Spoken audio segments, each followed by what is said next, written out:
we live? I think so. Welcome. Hello, welcome. So, today I'm going to continue this question that we were working on the past few days. Also noticing I kind of need a haircut. It's getting to that point. So yeah, the plan's going to be to work on following questions. Here we have. So read the description quickly. Q, reconstruction by height. You were given an array of people, which are the attributes of some people in a queue, not necessarily in order. Each person has h sub I, k sub I, which represents the ith person of height h with exactly k other people in front who have a height greater than or equal to h. Reconstruct and return the queue that is represented by the input array people. The return queue should be formatted as an array q, where q of j is equal to h sub k, k sub j, h sub j, k sub j is the attributes of the jth person in the queue, q of 0 is the person at the front of the queue. So basically, you have a bunch of people, they have heights, and they all have a k number, it's called, or a k value, and the k value represents how many people in front of them are at least their height. And the idea is to take this list of people and rearrange this list into the queue that's described by sort of each of these people and their k values, and return that queue. Yeah, really challenging question for me. I think I really have been struggling with this question. I don't know, maybe there's something about it that's kind of struck me as difficult, challenging. I don't know. I'm struggling with it. Yeah. So. Okay, so I had an algorithm, an idea, and I thought I had the right idea, but it seems that I was just wrong. And here's one test case that we were looking into where basically I have the wrong answer for my algorithm. I came up with an idea, but yeah, it's close. It's off by one item that's swapped. Excuse me, actually, 1, 2, 3, 3, yeah, 3 swaps that are not quite right, and we're going to look into why my algorithm is incorrect in this case. And so that's kind of what we're going to do now. I have to say I was disappointed. Not getting this right was, yeah, I've been struggling with this question. So we'll read the discussion because this has been like quite the struggle, quite challenging. So the algorithm that I came up with basically said, okay, you're gonna find a number for each of these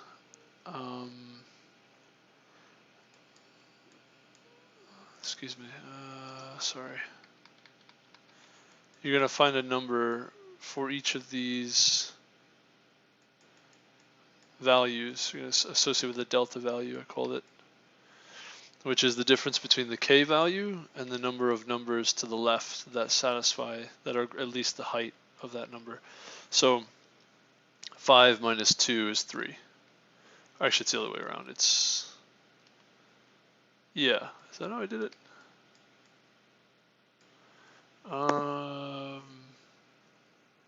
1 minus 2, or 2 minus 1. Did I do count or k? What did I do? I did minus the count. Yeah, I did k minus, yeah, that's right. Okay. Yeah, so k minus the number of numbers to the left is 3, minus, this in this case it's negative 3. In this case 7, there's only one number to the left, so we're plus 1. 1, 2, 3, 4, 5, and 4 is minus 1. 9 is plus 1. 3, 1, 2, 3, 4, 5. 5 minus 1 is negative 4. Excuse me, yeah, 1 minus 5 is negative 4. 9, we have 1. So 0 minus 1 is negative 1. And 1, 0, you have 1, 2, 3, 4, 5, 6, 7, 8, 9. 9 minus 9. Okay. It's got all these delta values. Now, basically, how the algorithm works is we're going to take one by one. We're going to swap our values such that the condition is satisfied. Condition that we're considering is satisfied. And now here's where things get interesting, though. The logic is supposed to be such that when you make these swaps, so what you would end up with is this 8.2 would get swapped with 9.1,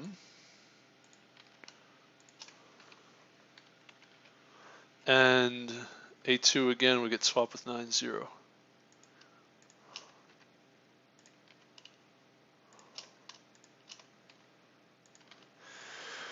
What's tricky is when it'll probably happen with 9.1 and 9. When 9.1 and 9.0.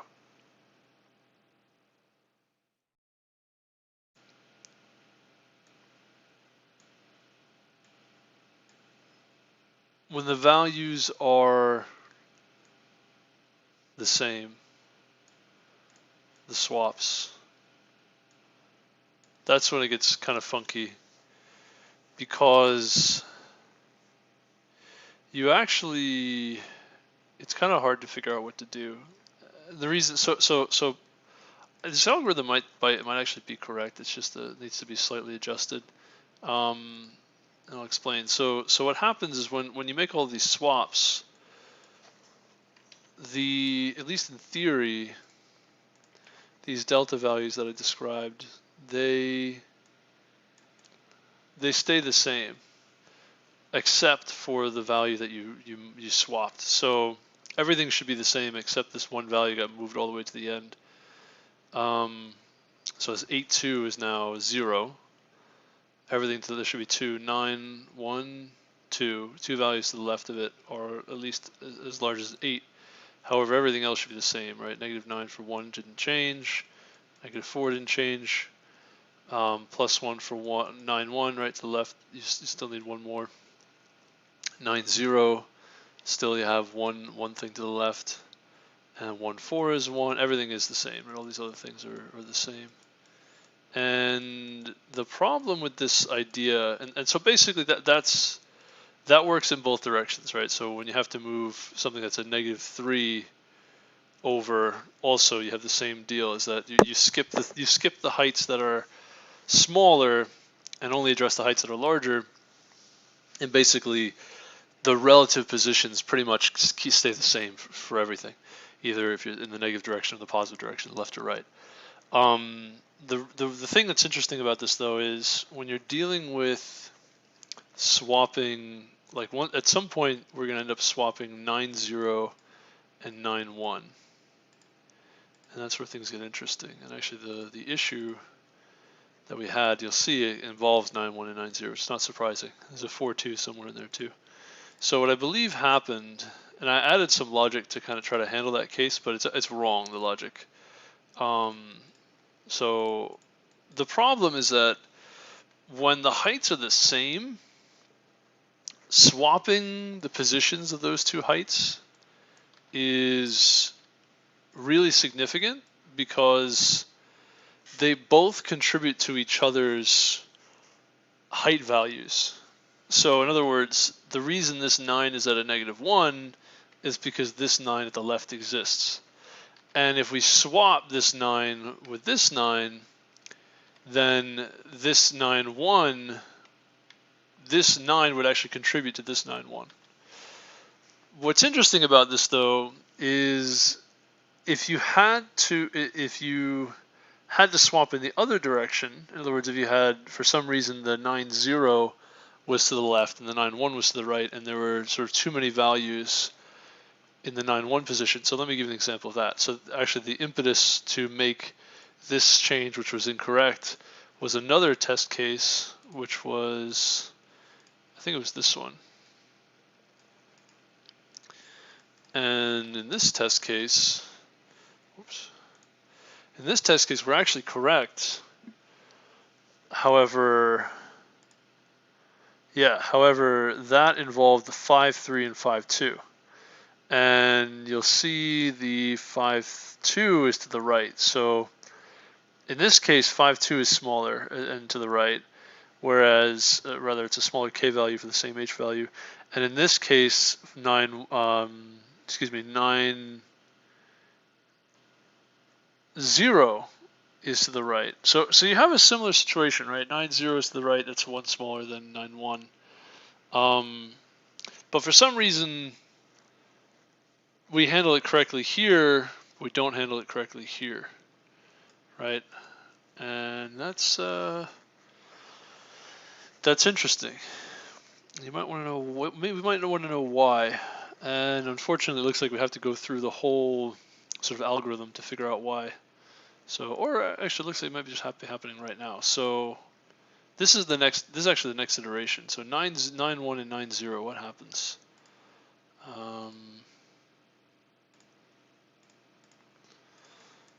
9-1 swapping with 9-0. So we actually don't know what's going to happen here. In theory, we would want this to happen. But why would that happen?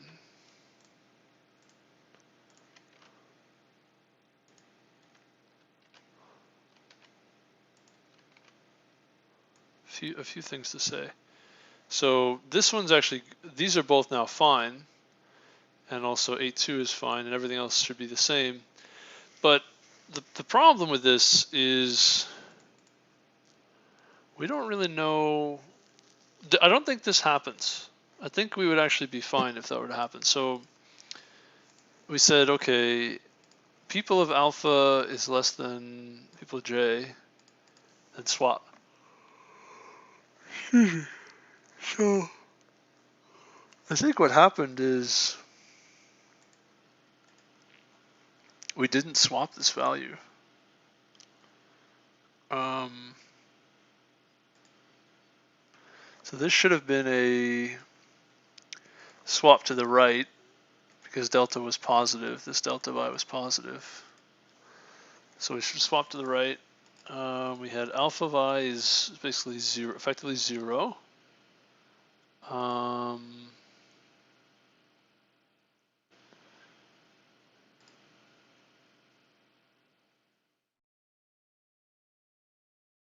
Yeah, J is I plus 1. Swaps while this is less. So now we end up, this is, should be equal. It's greater than or equal to here. And we end up here at 9-0, right? Now the thing is, I want to say something like, we should swap these values, 9-1 and 9-0. Excuse me. I think, okay, here's the tricky thing, right?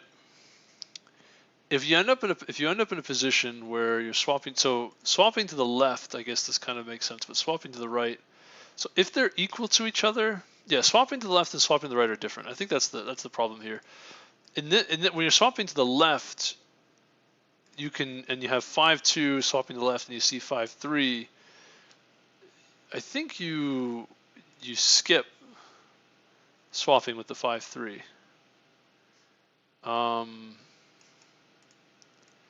See, yeah, because, and the reason why you would skip swapping with the 5-3 to the left side, so 5-2 to the 5-3, the reason you want to skip when they're equal is because that 5-3, when you move 5-2 in front of 5-3, it's now going to contribute to that 5-3. Yeah, and the problem is that if you move 5-3 to the right of the 5-2, behind the 5-2, then that 5.2 will be another, it'll actually change the delta value for the 5.3, whereas we assume the delta values don't change after these swaps. Because the 5.3 is now moved to the right, 5.2 is moved to front, that's another value that's at least the size of 5 that's to the left of that 5.3, whereas before it wasn't in front of it. And so if you skip it, you end up moving something that's larger. You swap out with something that's larger. So this is fine when you're swapping to the left, but when you're swapping to the right, on the other hand, and actually swap to the left, not necessarily fine. No, it should be fine. You won't modify. Yeah, you won't modify. You won't change the delta values if you move to the if you skip going to the left. However, to the right, on the other hand, that's a different story because 9091.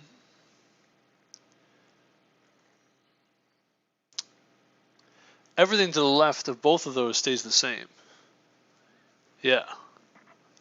Is that right?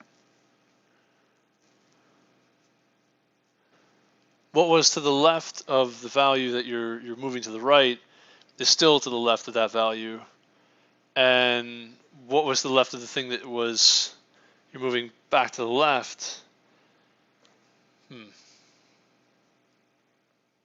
See, those kind of change too, don't they?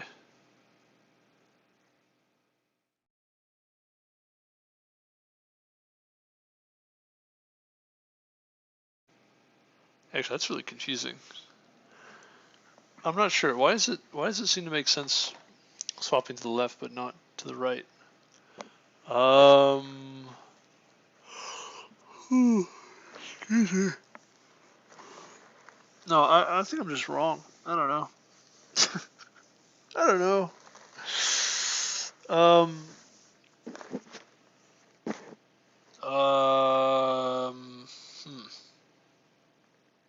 Oh boy. For some reason,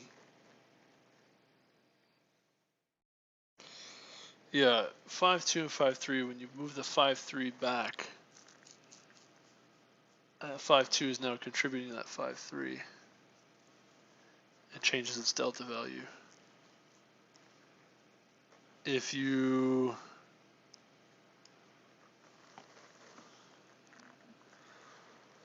move the 9.0 and the 9.1, also changing the delta value. But I think the problem is that you may have to move those things because they're not in the right positions. So that's the thing that's super confusing. Huh. I'm gonna lay down for a minute. I don't know. I don't know the answer, man. I don't know. This question is tricky. Oh, I thought I had it. Oh, I was so confident. But no, the confidence was misaligned, it was misunderstood, misaligned, misappropriated. I don't know how to express it, what to say. It was not right. So, excuse me.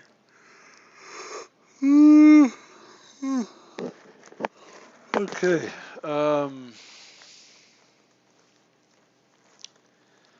The same was I thinking.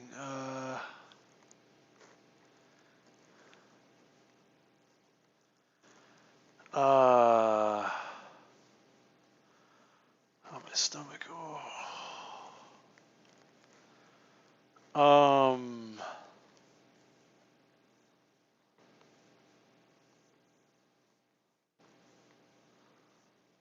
What's going on with my stomach? I don't know. Suddenly just got this ache. Oh, I think I know what it is. It's probably because I don't drink a lot of milk anymore, and I drink a lot of milk, and you end up somewhat lactose intolerant if you do that. Like, not exactly, it's not the same thing, but your body kind of starts to lose the enzymes to break down milk, and so you can end up with something of an upset stomach, I suppose. But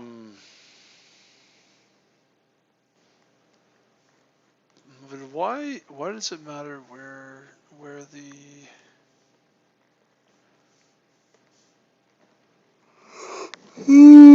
excuse me.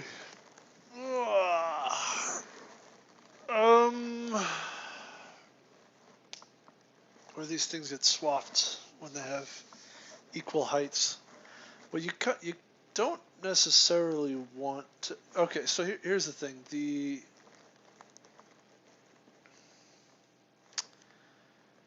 The heights of. Okay, I think I see. I think I understand the problem. So you want the heights for the larger k value, the things of equal height, to be further to the right, right? Like they necessarily should be further to the right. However, if you've already got a sort of reasonable amount for a k value, you have a k value satisfied for the same height, then you actually would want to you'd want to skip that one to swap the I guess with the value that you're working with.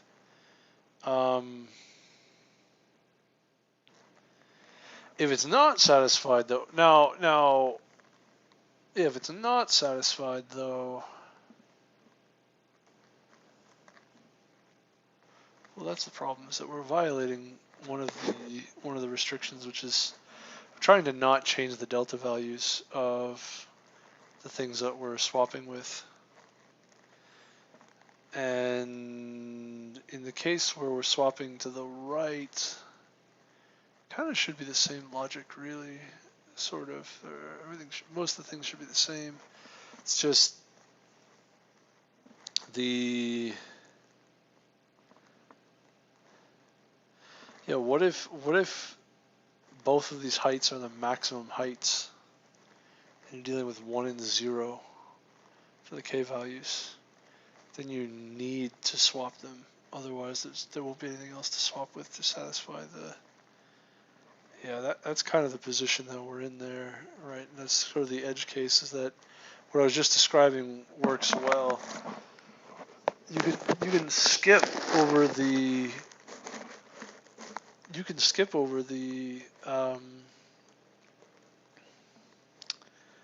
You can skip over swapping these values, except. Well, I guess what we would say is we can swap. I guess we could do it this way, that if the heights are the same, then we can swap. Oh man, no. That's so awkward.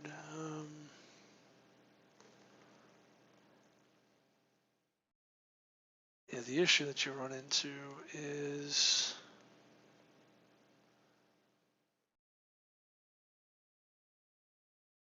k values in these heights. The issue that you run into is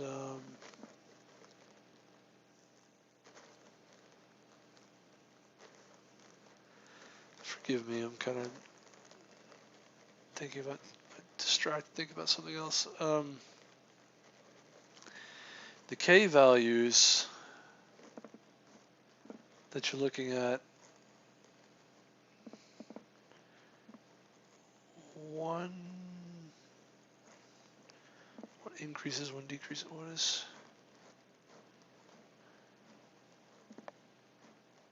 Oh man.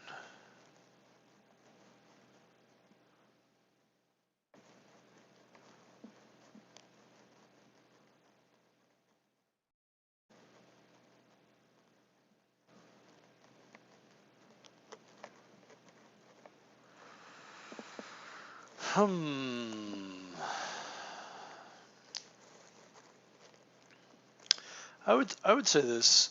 Why not swap the same height values and then just modify the delta values that you're working with. Yeah, the particular number that you're working with, well, that actually becomes a problem, right? Because now now you have a question of whether or not the algorithm even terminates, because you can if after every swapping you know that one of these delta values ends up going to 0, then you can very clearly define when the algorithm terminates, so you can have a clear runtime. But actually, if you allow that one delta value can change, well, actually multiple delta values can change, because you are sort of swapping things of the same height around, and so the delta values change.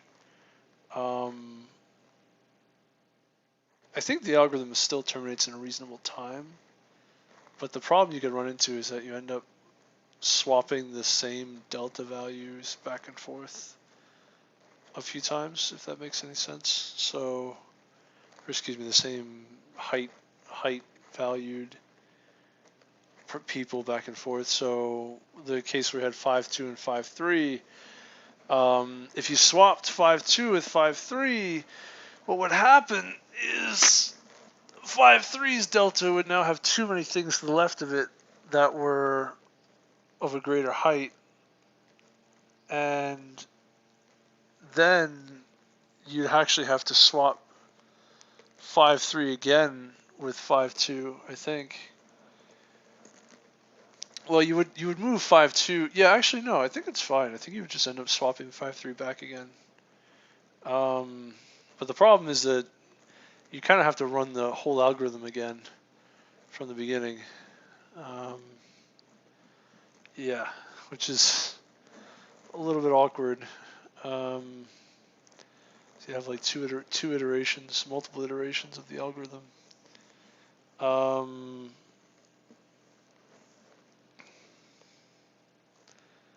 Which I guess is fine.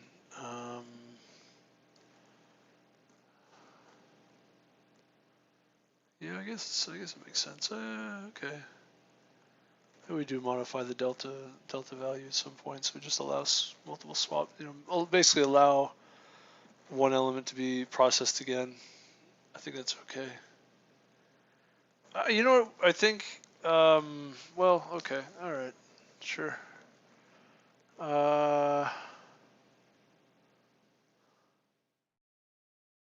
Okay.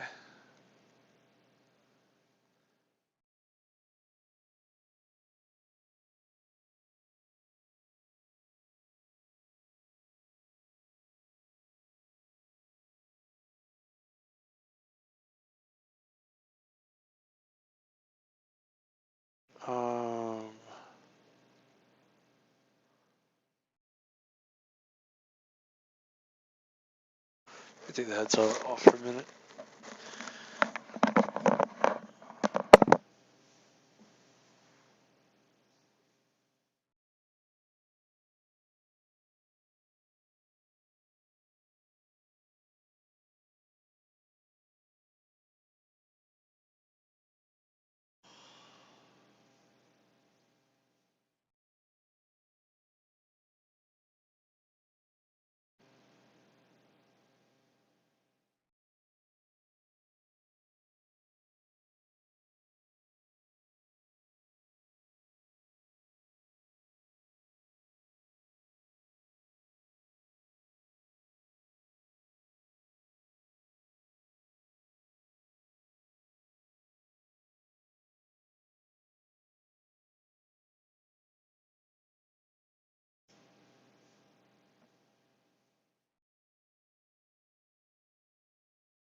Okay, so I have an idea. I think I got it.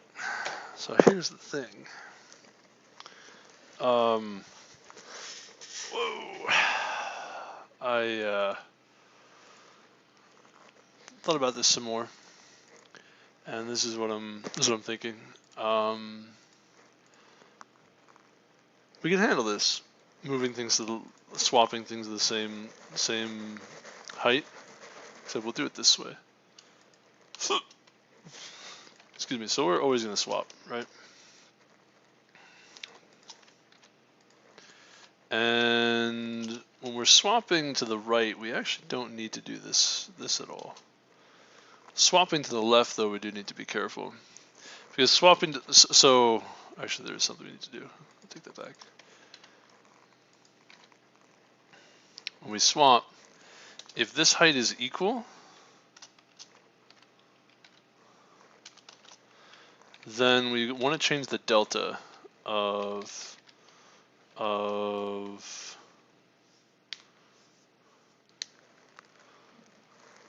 what we're about to swap.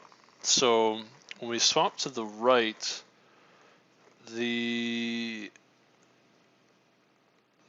deltas of, I guess it would be alpha, is actually going to, it's the number of things to the left minus the count. Count doesn't change, but the number of things to the left increases by 1. So, yeah.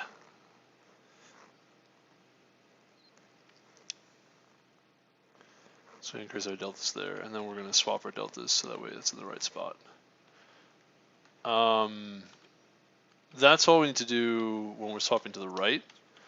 When we're swapping to the left, we do a similar thing. Oh yeah.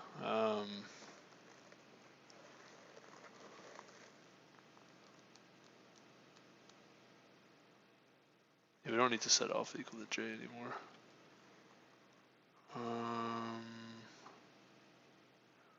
Oh no, we always set alpha equal to j too.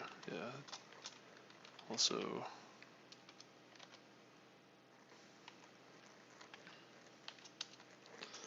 that happens in all cases as well.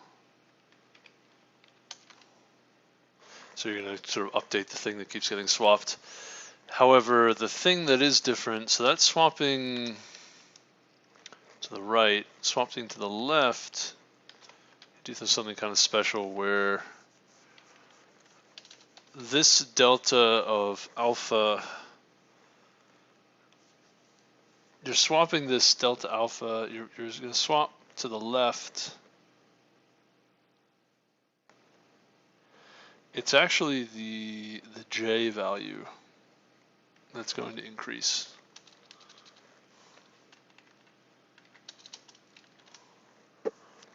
We already know that we're already handling with the swaps that the alpha value decreases, but that delta j value is going to increase. And there's one note here where we actually want to update I. So here you see I just keeps increasing. You're actually going to take I and if this is the case, you're actually going to update I too. Standard minimum of I and j, which actually j is less than I, so this gets updated to j. Yeah, and the reason for this is we swapped this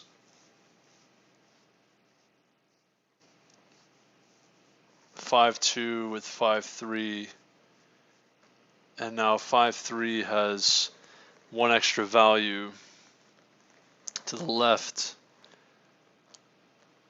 We don't want to operate on 5.3, and the reason for that is that there could be multiple instances to the left that we do this on, and yeah, we would want to basically move I back to the right spot. Now this technically could make things really awkward for us. I don't think it necessarily does, but it could. I don't know what happens if we do this. Nice. Get some crazy errors here. Sweet. Nice.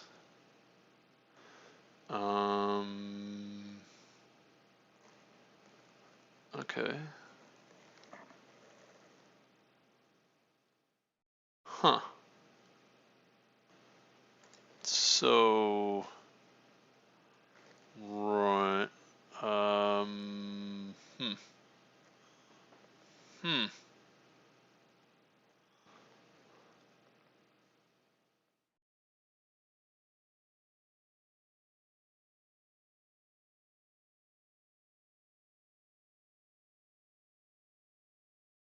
Oh, there is something we have to check here.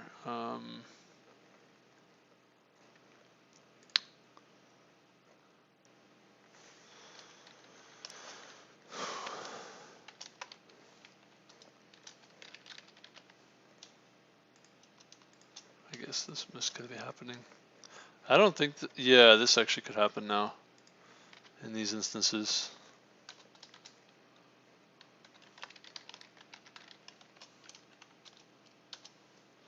This could happen now. Because the swaps get kind of funky. Really, these are all wrong, huh? Nice.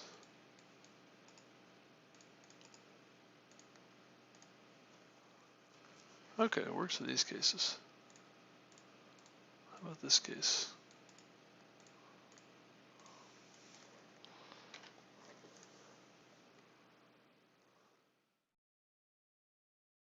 Wrong.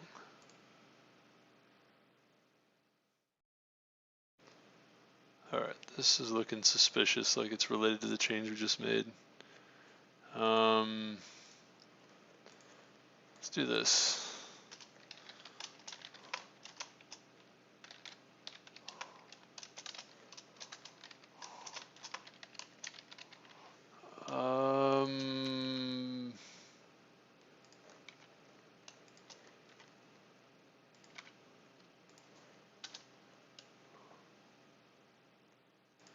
Just curious about something here.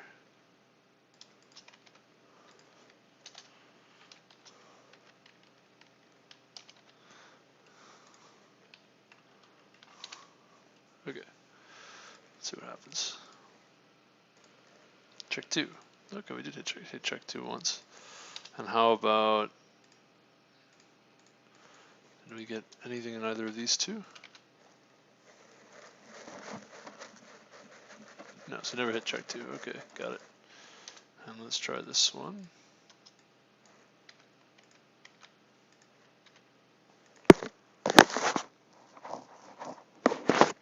Okay, it looks like if we hit check 2 at all, we get the wrong answer.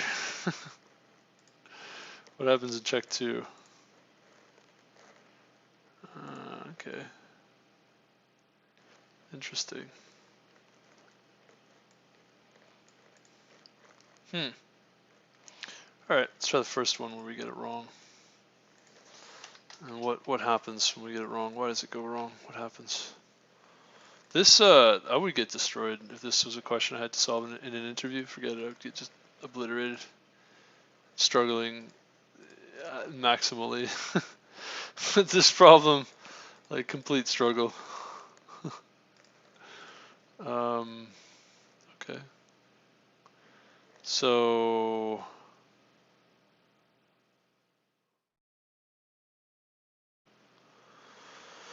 alrighty.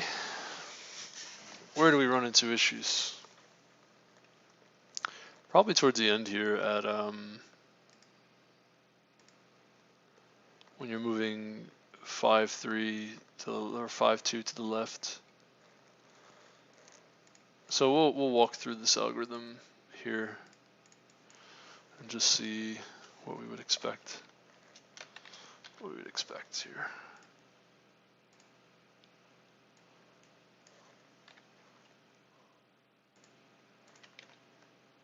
It's funny too. I'm spending all this time trying to figure out a better way to do this, and there's probably like a really simple way to do this. Probably like don't need to put this much effort in. So this is good. This has got 1, right? Or is it +1? It's, how did I do it? I said it's something minus the count. Is that what I did?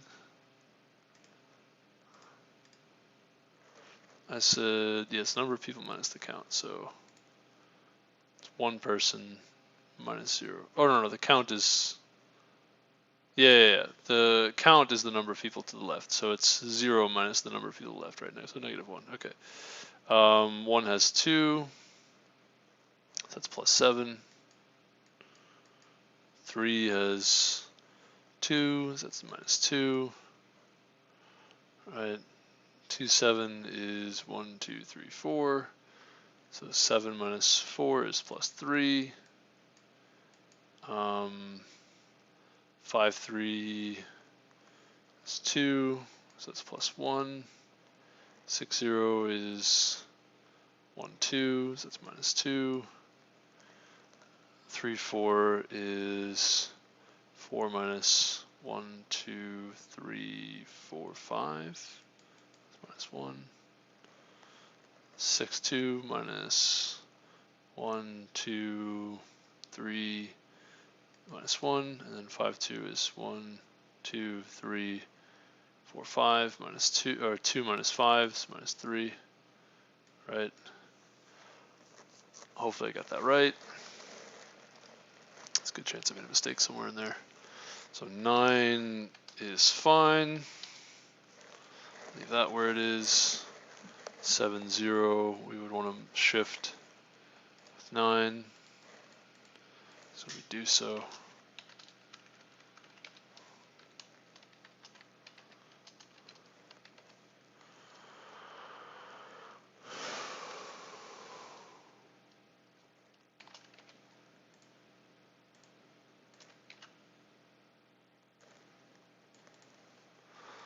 Right, so check, check.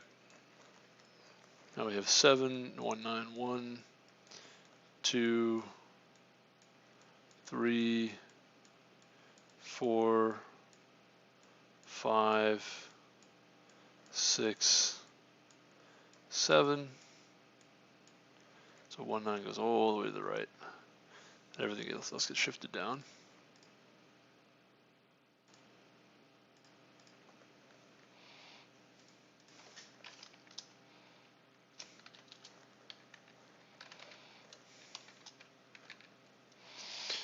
Okay.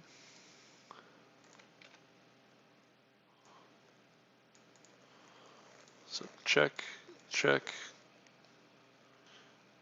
check. 3, 0, we said, yeah, 2 to the left gives you a -2. So we're going to swap, swap. Now we skip the things that are smaller. So that's important.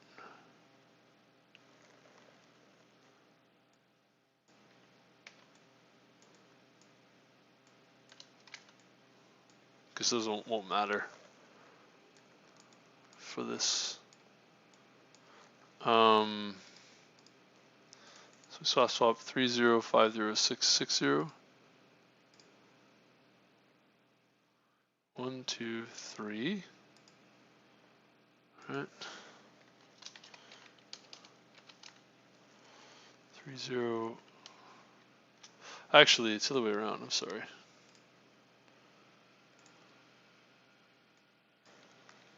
Wrong. It's supposed to swap this way. So 3, 0, 7, 0, 9, 0.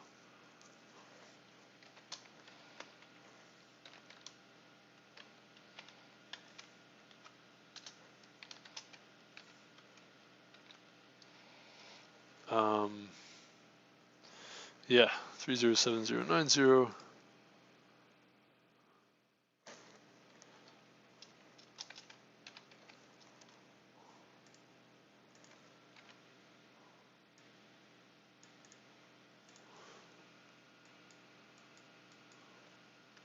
Two 7 has got 3 to the left.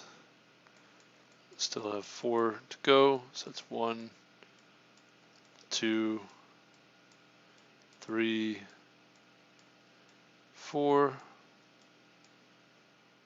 So now we end up swapping 2, 7 with 6, 2.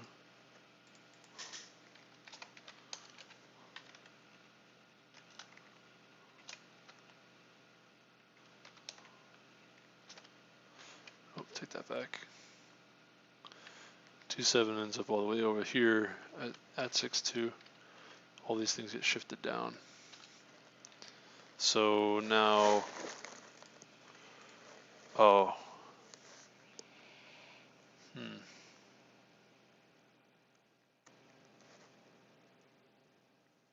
just thinking if I have the wrong idea in the algorithm. I think I do.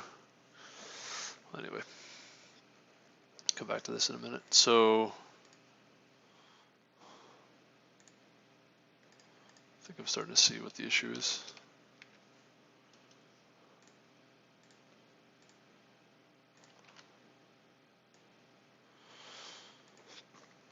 Excuse me, I could also have printed each step, but I think it's better just walk through it.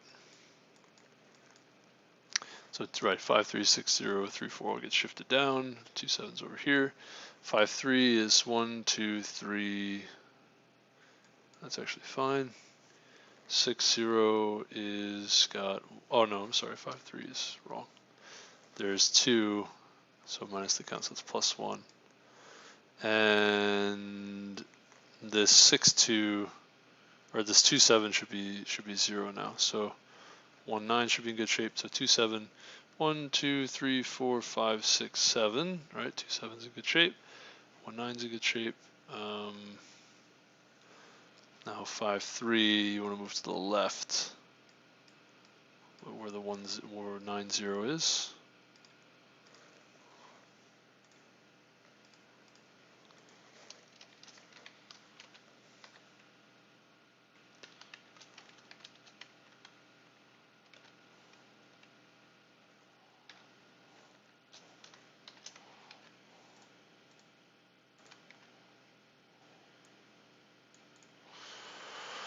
Okay, check, check. I did this wrong, didn't I? No, wrong. Still wrong. How did I miss that? What did I do? This is gonna go to the right. 1, 2, yeah, okay, my mistake.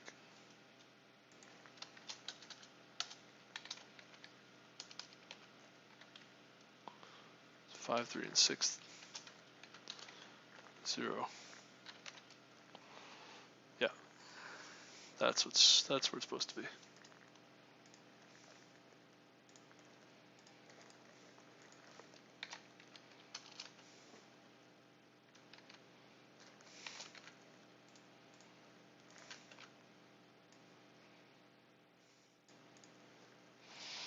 Okay, so check, check, check. Now 6, 0 had an issue, right? It was 1, 2 things that were larger. So that was -2, and that was -2 before as well, even after swapping with 5. 5, 3 should be fine now though.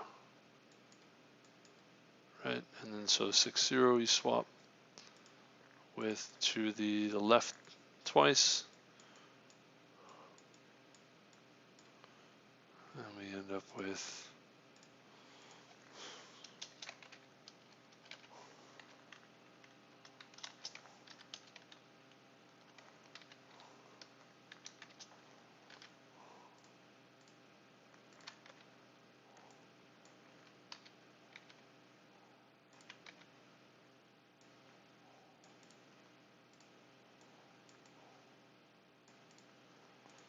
how are we doing here?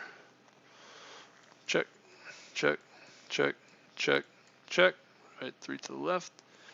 3, 4 has got 1, 2, 3, 4, 5. That's a -1, which was what we had before. 3, 4, yep. 6, 2, 2, 7, 1, 9, 3, 4 is not in the right spot now. Okay, I'm going to swap 3, 4.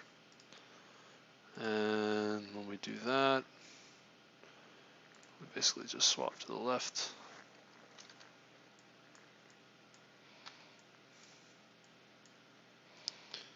And we get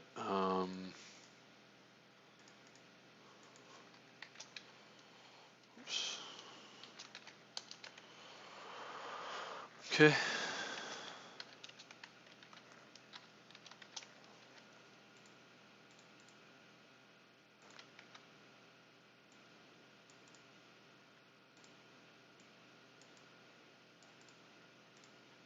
Check, check. Oops. 3, 4 should be a check now, right? 1, 2, 3, 4. Now that's kind of interesting because there's a 3 and a 3 here, but we don't touch that, right? We don't need to touch that. And then there's this 5, 3, 1, 2, 3, check. 6, 2 has got 1, 2, 3, so that's got to be moved. And 2, 7 has got, I think 2, 7 we're fine. And 1, 9 we're fine. And 5, 2 has got an issue, right? 1, 2, 3, 4, 5. So that's minus 3. So we moved over 3 times. Okay, so things get interesting here.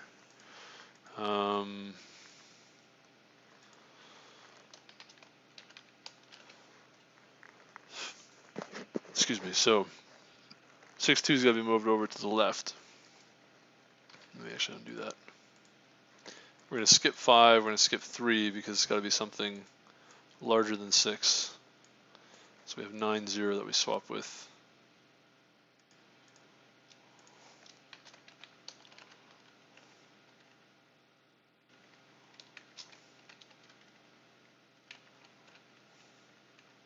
Whoops.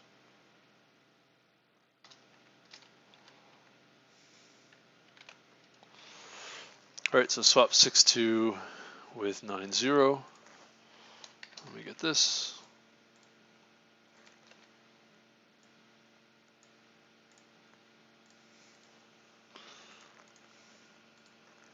Check, check, check, check, check.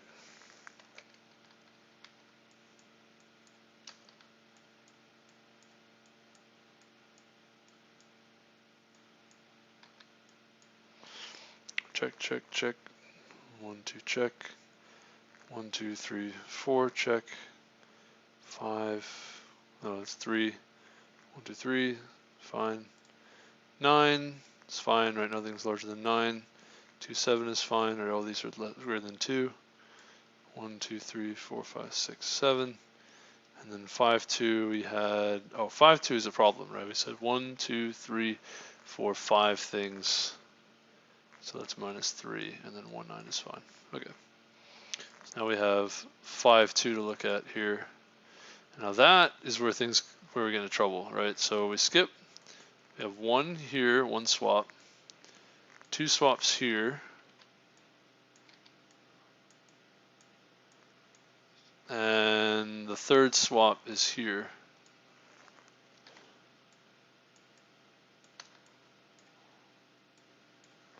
Right? Now what's going to happen, this matches, right? 3, 0, 6, 0, 7, 0, 6, 2, 3, 4, 5, 3, 9, 0, 2, 7, 5, 2, yeah. So what's going to happen is we do perform each of these swaps. 5, 2, 9, 0, 5, 3, 6, 2. So 5, 2, 9, 0.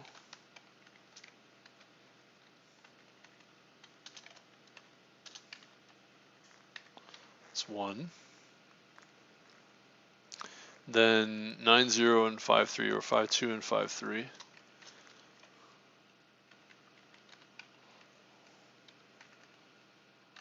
And then one more swap. 6, 2 and 5, 2.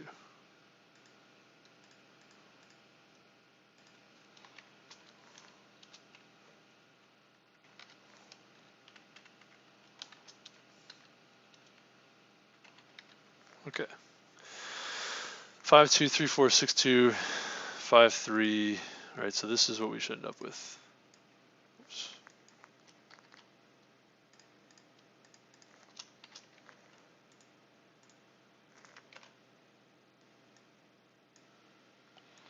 Now there are a couple things here. So this shouldn't affect 9-0 or 5.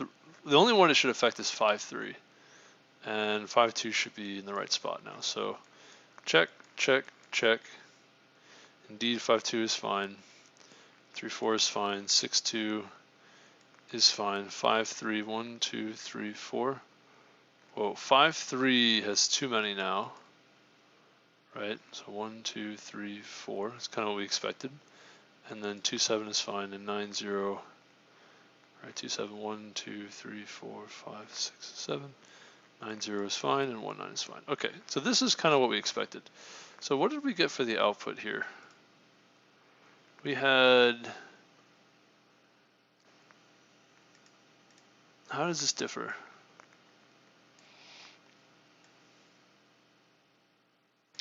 Three zero, 6 0, 7 0, 5 2, 3 4, 6 2, 5. So 5 3 and 9 0, 2 7 1 9. So it looks like we swapped 5 3 with 9 0.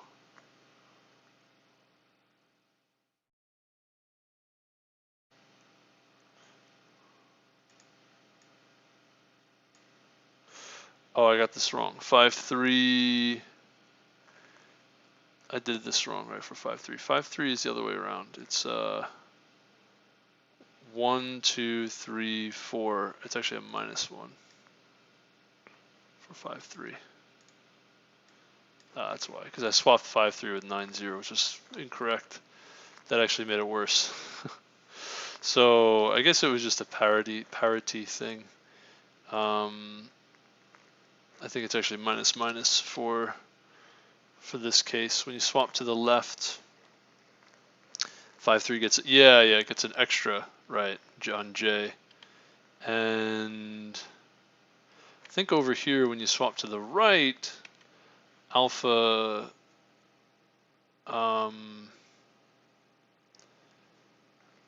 I think does get a +1.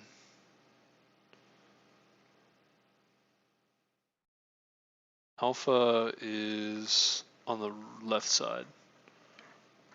Alpha's on the left side. You swap these two things.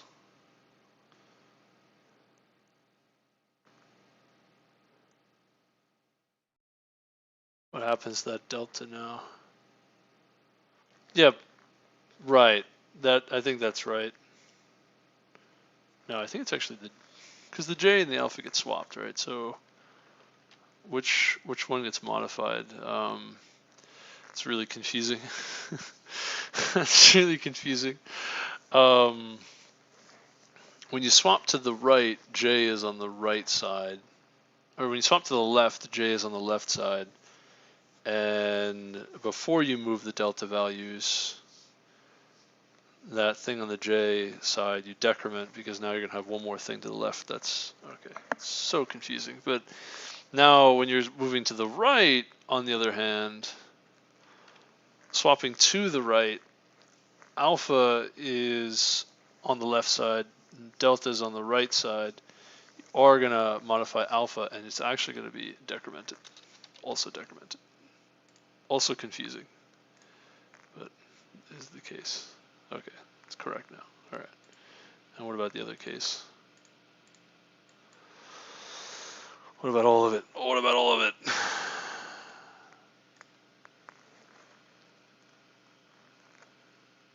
Wrong in the last case, though, still. Nice. Okay. Painstakingly go through that one, too, now.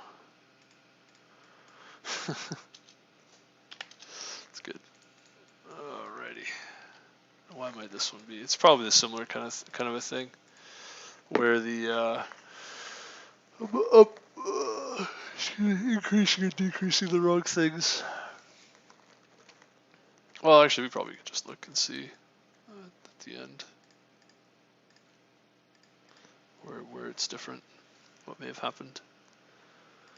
So here's the output. Get rid of all that.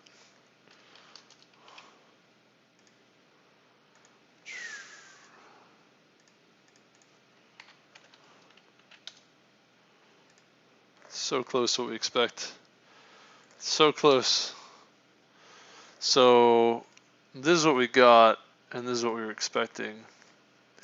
The difference seems to be a few things. Oh, 4 different things, okay. So what may have happened here, huh? We hit a bunch of these different checks. 4, 1, 4, 4, and 2. We did hit 1, 4, and 2. So we hit that a few times. Didn't hit 3 at all, which is interesting. Okay. So, oh man, it's making my head hurt. This whole thing is like so involved, so much time. It's very just a lot of time, I guess. Okay, so it's got so many upvotes too. It's interesting. There's probably like some really clever way to do this that doesn't involve all this stuff.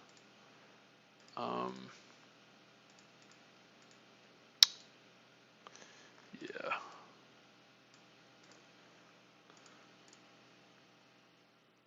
Oh, well that's... well, this is really awkward, right? This kind of doesn't work, does it? Oh no. Oh no.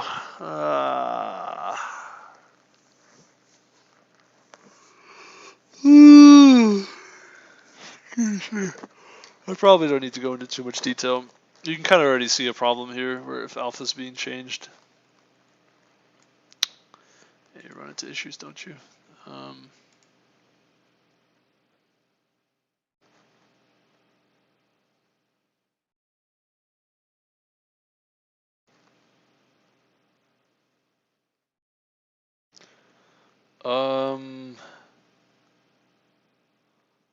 Huh.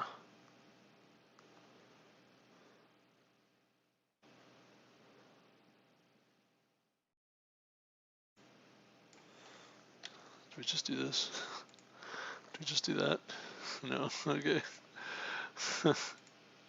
I don't actually know which one of these should be changed. I don't know. Well, we're gonna have to go through it slowly, step by step. We're gonna have to do the same thing we did last time, find out what exactly is wrong. Okay. It takes so much time. Okay. Painstakingly. Painstakingly. Painstakingly? Painstakingly. Excuse me. Alright, so this is, we have +2, minus the count, +1, +3, 1, 2, 3, -3, 1, +1, 1, 2, 3, 4, 5, too many, not enough, 1, 2, 3, 4, 5, too many, 1, too many, and finally 1, 0 is everything. 1, 2, 3, 4, 5, 6, 7, 8, 9. 9 too many to the left. Okay. So we skip, skip, skip, skip, skip, swap 1, skip, swap 2. 8, 2 gets moved all the way to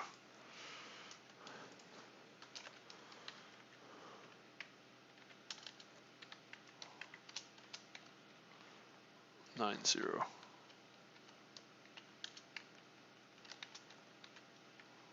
9, 0 got swapped with 9, 1. 9, 1 got swapped with 8, 2. Okay.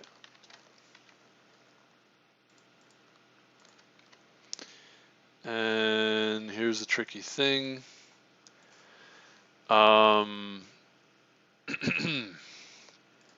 Is that so? So now 8.2 delta should be 0. That's fine. But when you do the first swap with 8.2 and 9.1, you change alpha and you change J. Yeah, excuse me. Swapping to the right. Swap 8.2 with 9.1, and then 8.2 with 9.0. So that actually shouldn't be, none of these should really be changed. These are still the same.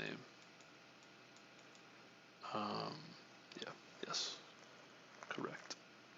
So now you want to swap 9.1.1. Oh, no.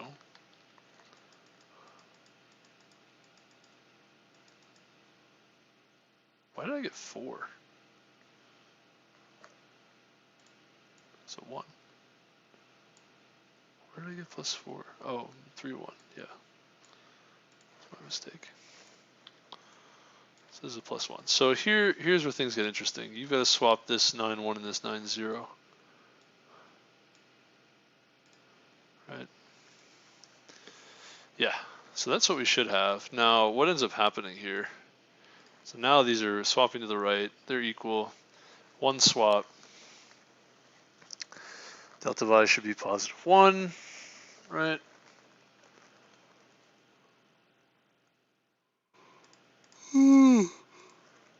Excuse me. J is...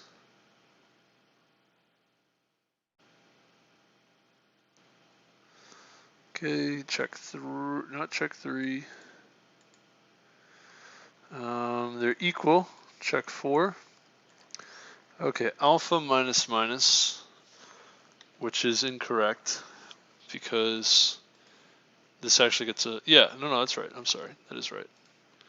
This gets decremented by 1 and swapped over there.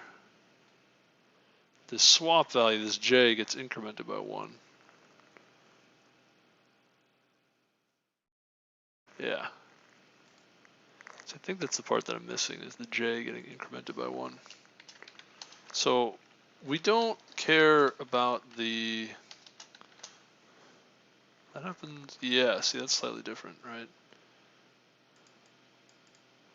We don't really care about what happens to alpha because alpha we're going to modify anyway. Alpha, there we go, okay. Alpha gets taken care of down here. We don't care about that at all. Because alpha just keeps getting swapped over and over and then eventually set down to 0. It's the deltas that get changed. And then we do have to change the I values as we swap to the right. Okay, yeah, something like this. Now what's interesting is we did run, yeah, we never hit, okay. I don't think we ever really hit these cases, by the way. I think that only matters in like debug modes. All right, let's try it one more time. Yeah, it's really confusing, I don't know, going through test cases seems to help. Let's see, I don't know, I don't want to go through more test cases. Oh, we got it. Oh! Ah! This took so long.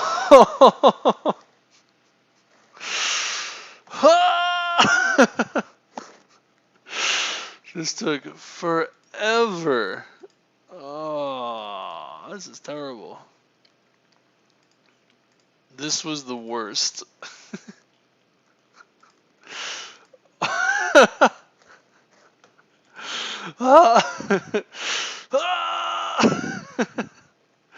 I can't believe how long that took.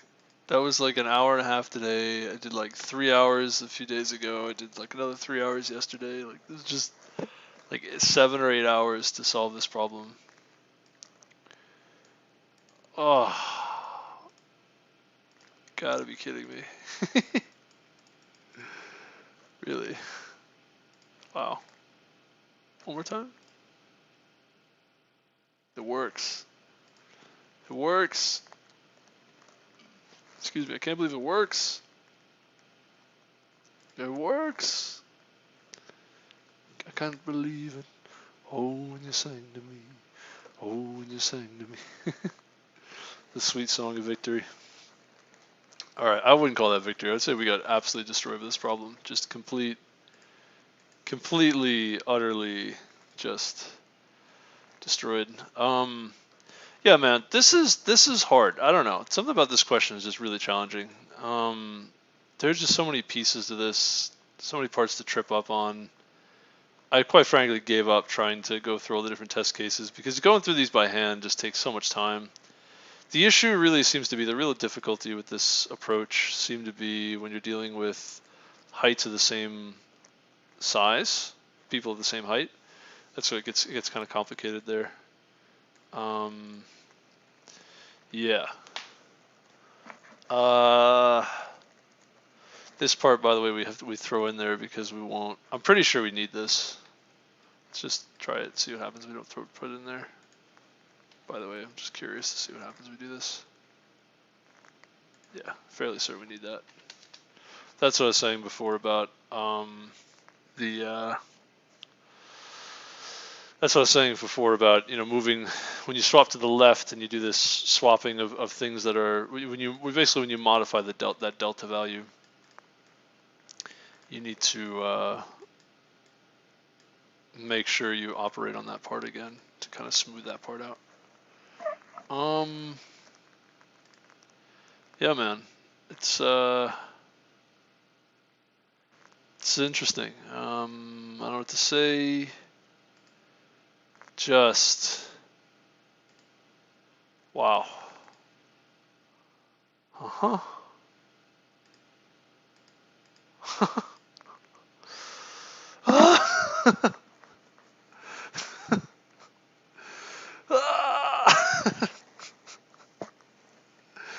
Oh man, I don't want to read the discussion. I kind of feel like I need to. Like, you gotta read the discussion. You gotta see what did you do wrong. Also, I can't believe how late it is already. It's already been. Also, praise God, Sunday. Hallelujah. Probably should have started with that. Thank God, praise God. I've been losing so much hair lately. I don't know what's going on. I need to get some vitamins. That'll save my hair. Vitamins. The cure-all. Vitamins. Feeling sick, feeling down. Vitamins. Yeah, I don't know. But I think I might cut my hair later today. Probably do that. It's getting a little out of hand.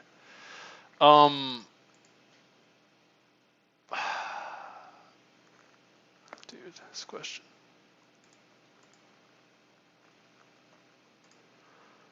This took so long. This took so long. And I messed it up so badly too. Like I had the right idea. No, you know what it is? I had the right idea, but I missed kind of an edge case. Not really an edge case. It's something I should have considered. Like how do you even take that into consideration though? I don't know. Beforehand, have that foresight. I guess I could have somehow. If I was I guess yeah. You want to think about when things are. Yeah, there's certain edge cases when things are equal, keys are equal to each other, something like that. That's kind of what this is.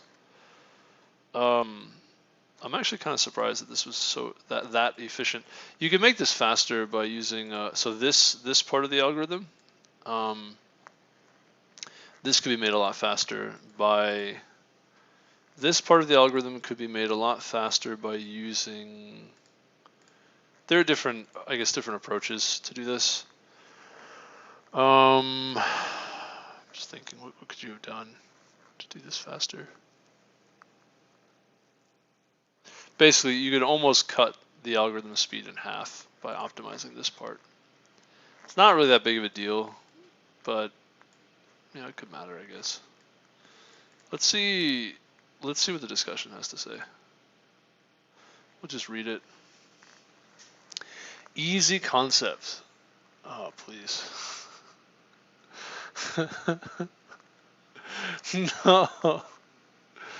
No. No. Everybody had it. It was so easy for everybody else. Oh, come on, really? So sad. Anyone could tell me how to paste code. Really?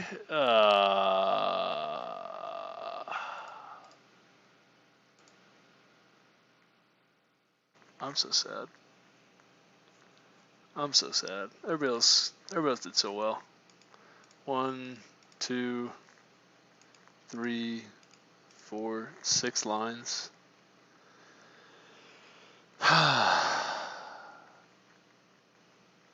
Modified merge sort. O(n) log n, binary index tree. O(n) squared. This is one of those questions, I guess, for me that makes me feel like what am I doing with my life? What am I doing? Why did I struggle so much? Why is this so hard? It was impossible. Oh boy, here we go. Tallest group of people and sort them in a subarray. No other groups of people taller than them. Each guy's index will be just the same as his k value. Okay, so you can sort on the k value of the tallest group. Okay, that's kind of true. Second tallest group, insert each one of them into S by k value and so on and so forth. Example given, input 7, 4, 4, 7, 5, 1, 6, 1, 5, 2. So 7, 0, 7, 1. And then after subarray 2, why? I guess that kind of makes sense. How do you? First off, you need a data structure to do this, but like that to do this efficiently. But also, where do you insert 6, 1 between 7 and 7, 1?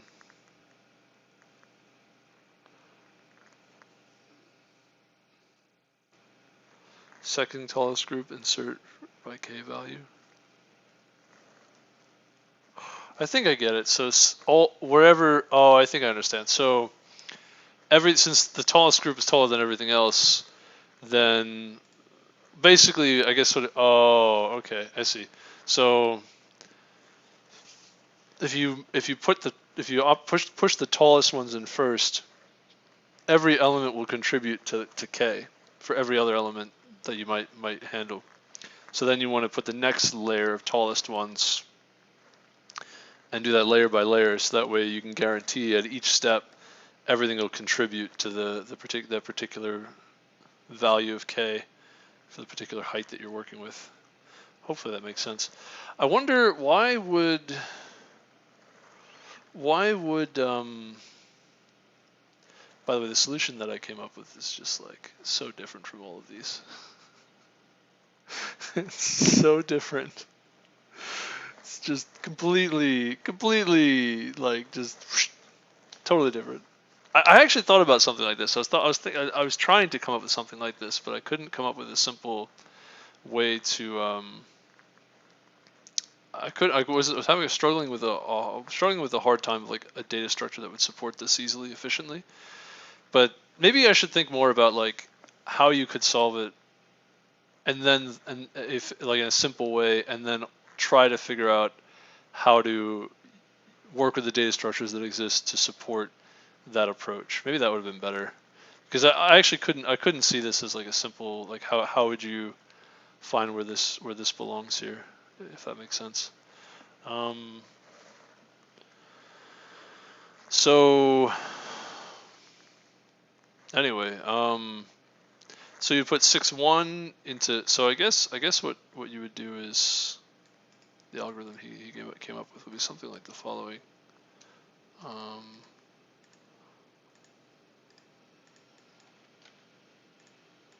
So this is the input.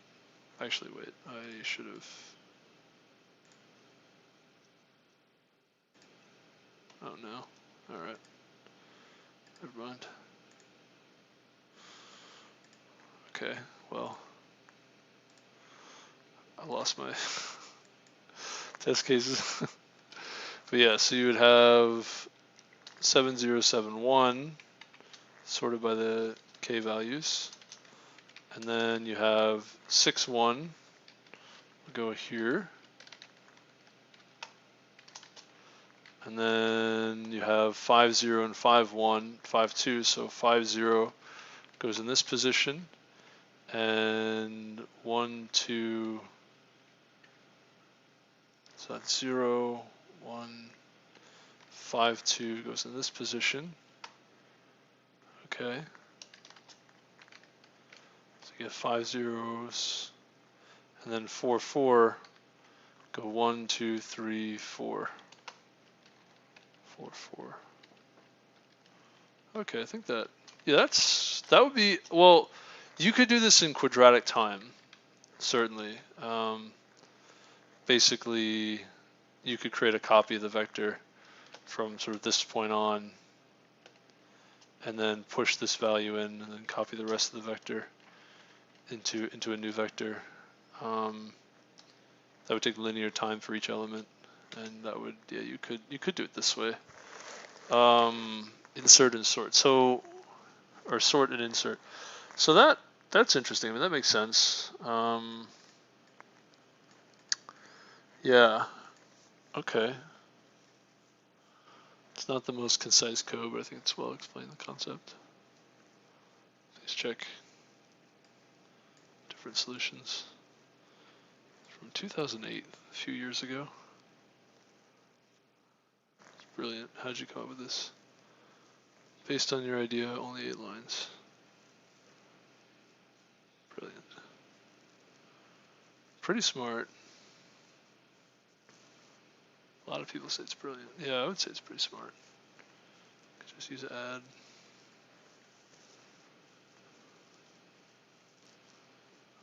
Well, it's a linked list though.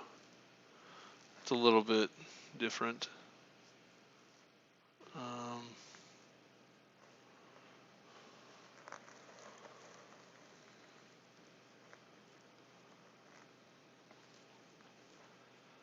The deal with the linked list is it's efficient to insert once you know which position to insert into, but basically efficiently getting the position to insert into, it's kind of not, like, it's not really that great to use a linked list. I'm actually not sure how you do this efficiently. It's a really simple idea. It's a great idea. Like that actually, it would have been way faster for me to implement this than what I actually did. But I think it would be quadratic. It'd be hard to do this in a way that's better than quadratic time. I don't really know how you do this other than quadratic time. So, by the way, I think you'd want to sort each of these sub sections also, because you would want to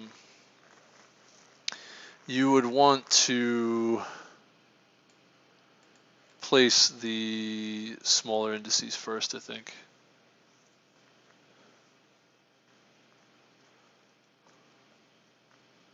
Yeah. Yeah. Because if you place the larger indices and then you add a smaller index, then those larger indices will be wrong. So you place the smaller indices first. So you'd want to sort by k values. So you actually can sort the whole array by use a custom comparator and sort by the h value, and then if the h is equal, then sort by the k value. And that'll give you, so the largest values will be on the back, and then those will be, each section will be sorted by from left to right on the k values. You could do it the other way around too, where the largest values are on the left side. It kind of doesn't matter, but yeah, you could do it that way too. To do you could sort by h and k in this array, so that way you could easily get each element one by one, the ones you need to insert. And yeah, you could probably find in logarithmic time where to insert also. And actually, you can use a multi-set. No, not a multi-set. I think you could use a a set. Could use some kind of a data structure to insert in logarithmic time, I think. I want to say.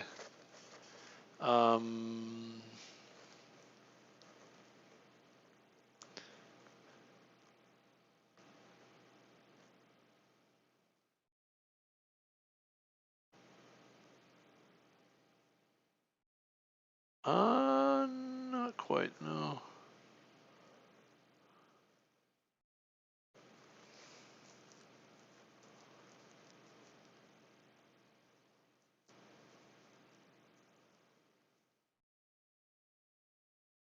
Hmm.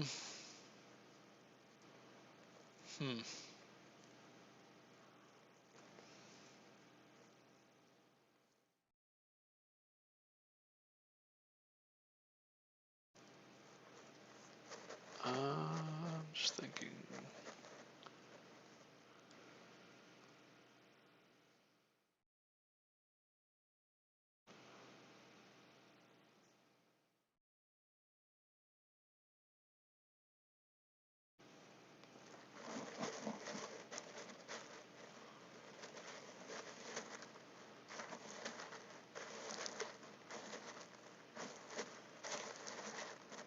Just thinking of a way where you can insert the values efficiently, or insert the different pairs efficiently. The sorting I get, that's fine, but inserting is a little awkward.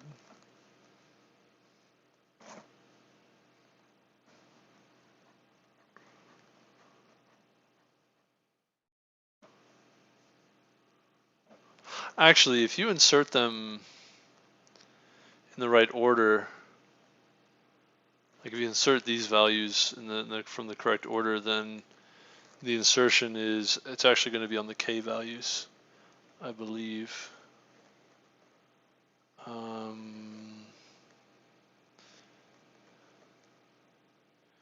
do a kind of multi-set.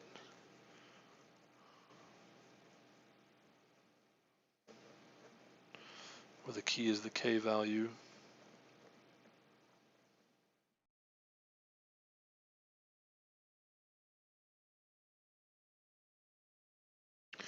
Using an unordered multi-set.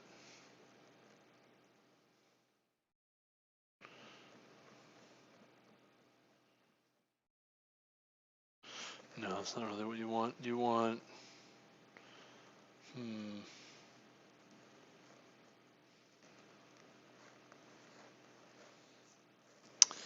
they're not sorted by k values. That doesn't really make sense.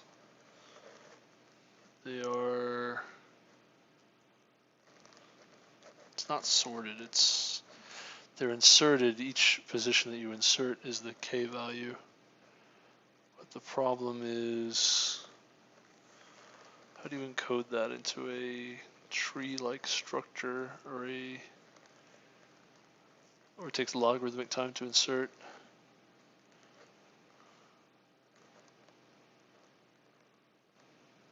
I mean, you can create a tree, I guess.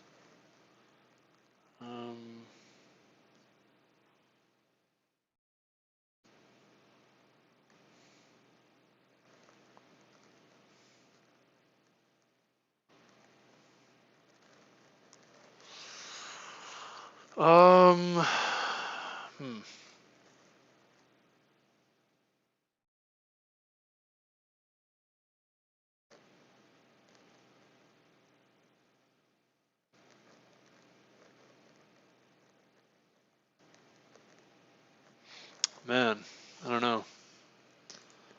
How can we I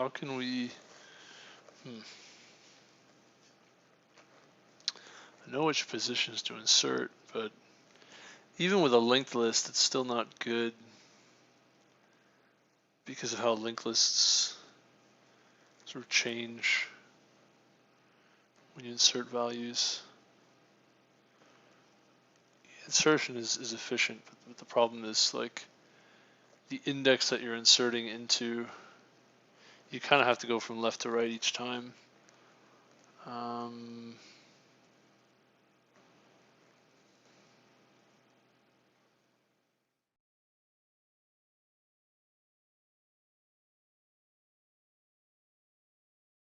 Hmm.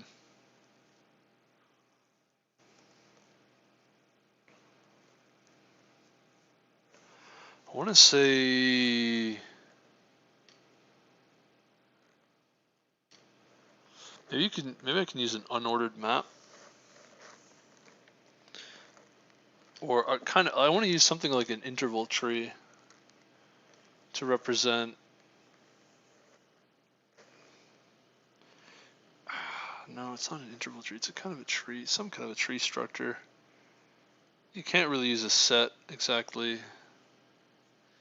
Kind of want like a self-balancing binary tree of some kind, which is really what sets are implemented as, but it's something else, something special. Mm,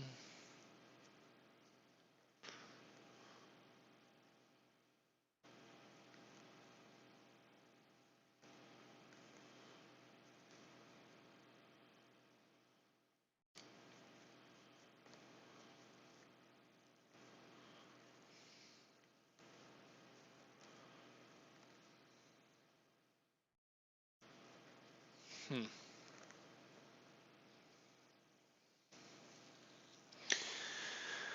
I'm gonna lay down for a minute.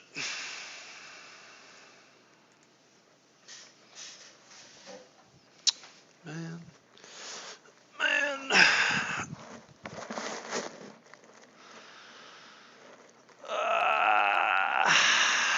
Okay. Oh.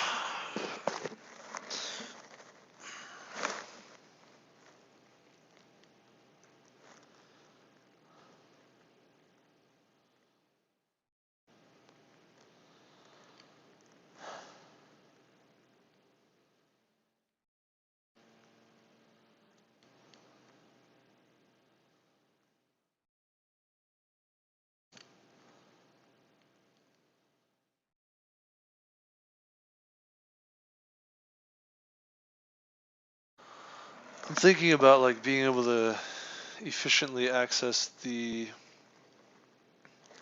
elements of a linked list, so you can insert into the linked list at a particular index.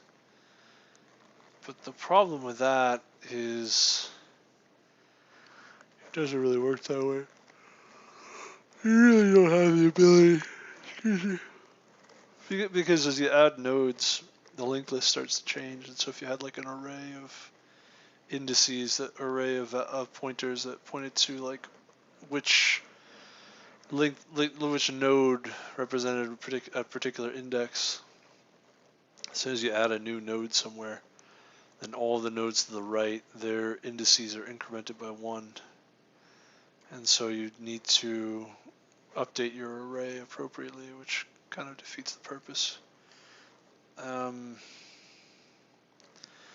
Now you could have something of an interval tree or some kind of a tree that keeps track of, I guess, I don't even know what it would keep track of. I want to say something like, in order to calculate which linked list node, excuse me, for a particular index, like for given a particular index, which linked list node is at that particular index, and then inserting a new linked list node at that index. Some way of keeping that information in a binary tree. At that point, though, you should be able to just put it into a set, which effectively is implemented by a red-black tree, which is a self-balancing binary tree. And you should be able to kind of modify the logic, the search logic, for where the key should be. The problem with that, though, is it's not really a static key. It's like it's basically the k value, but it's not sorted by k. It's sorted by k compared to the rest of the array. It's some index k is sort of the index into however many elements are currently in the array. So I really don't know. Yeah.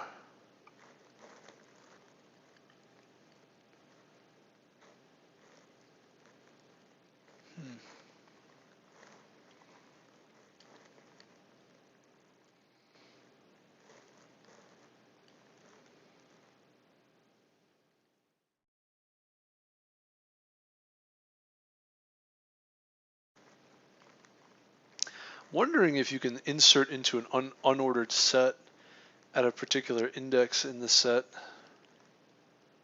I don't know if that makes any sense. Using iterators, basically using iterators. I don't think you can do it that way. I mean, that's basically a hash set.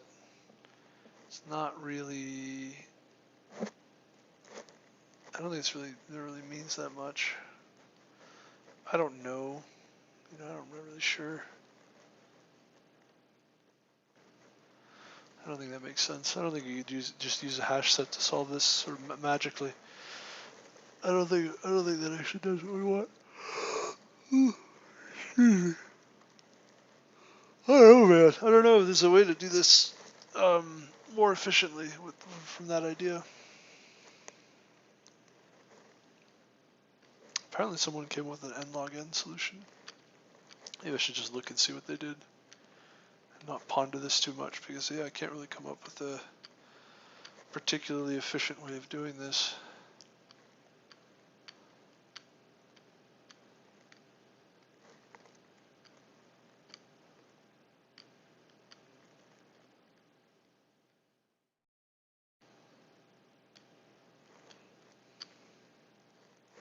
Somebody was suggesting a merge sort. Modified merge sort. I don't know. I guess you could. I don't know about that.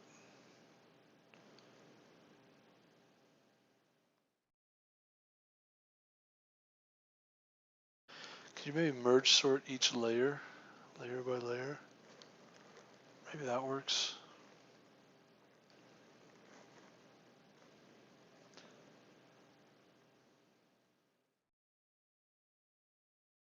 That kind of makes sense.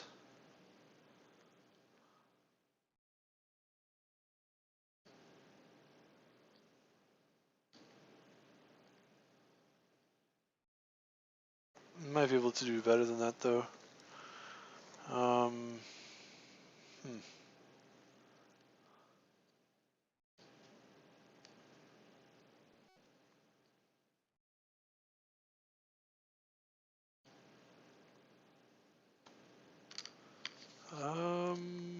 don't know, man. I don't know. Huh. Struggling with the insertion. Yeah, I'm trying to think of a more efficient way to do it though. Like a data structure that supports this approach.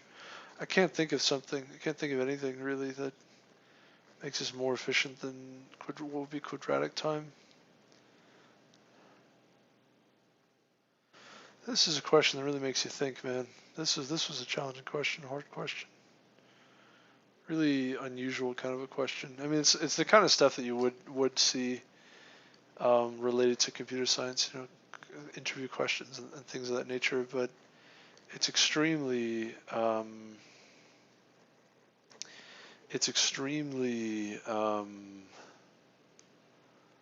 was I saying? It's extremely.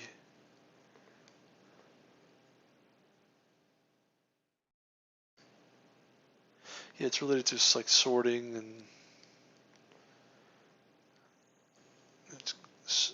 sorting, I guess, really just sorting. But it's very unusual though, in terms of like it's very different from sort of typical questions you might see. I want to say something like that. The solution is very unusual. The problem itself is very unusual. Very interesting though.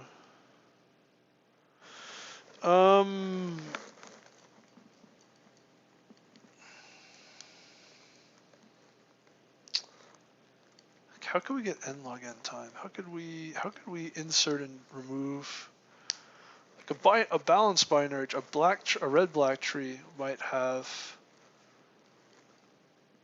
logarithmic insertion and removal.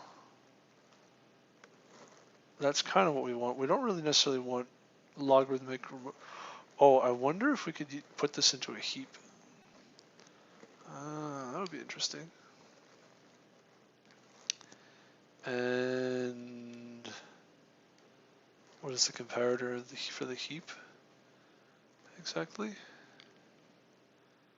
guess it's the index.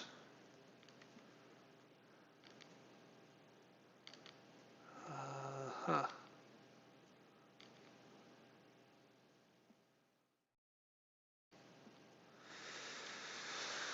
Do we have to associate each element with a particular index?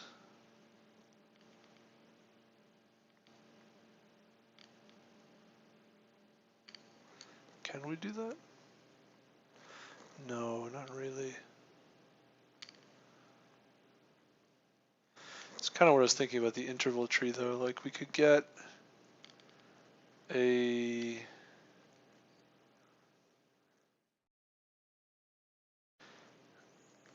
or something like an interval tree, like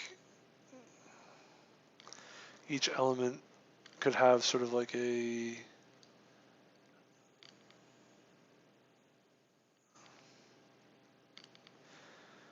it's so difficult. Just thinking of a way to like each element knows where what its index is, and so we can create like a heap. It doesn't have to be a heap. I mean, it just needs to be some kind of a sorting.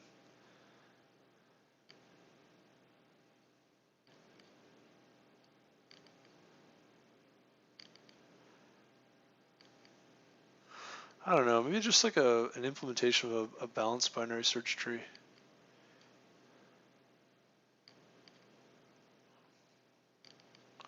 Just a balanced binary tree.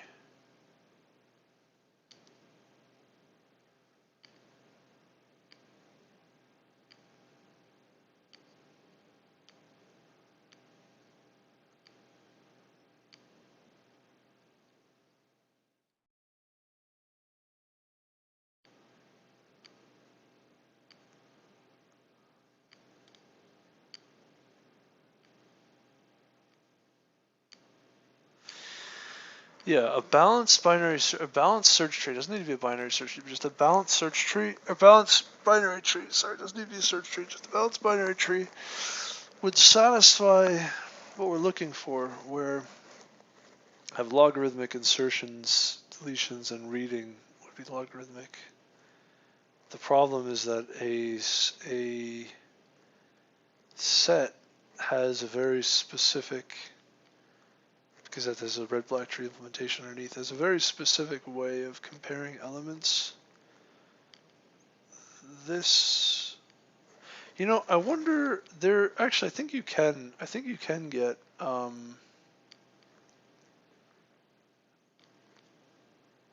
want to say something like, I don't know, I want to say something like you could implement your own red-black tree and then use that to implement a balanced binary tree that has a little bit more functionality, so that way you can add and remove elements as you wish. But I want to say something also like each node in like your algorithm, your comparator function in a set, in an ordered set, you actually could implement that function where it takes into account the index of the node, and I guess when you insert, you would insert using k and the node's index, the distance for the node. Yeah.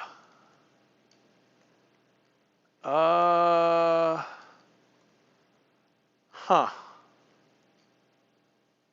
Interesting. Let me see if I can finagle with a set to insert this. Let's see. I don't know. I wonder. Let me see what we can do. It's a little bit of a hack. Excuse me. Really unusual way to do this, I guess. but it's possible. And also, this is gonna go in the archives. This question, because this definitely was a bit of a doozy for me. Also, man, look at my hair. It's all over the place. It's all over the place. Yeah, I should get a haircut. I should look to get a haircut. Okay. So, is that this? Oh, it's this part of the hair. Yeah, it's like, yeah, it's getting a little wild. It's getting a little out of hand. All right. Let me save the solution.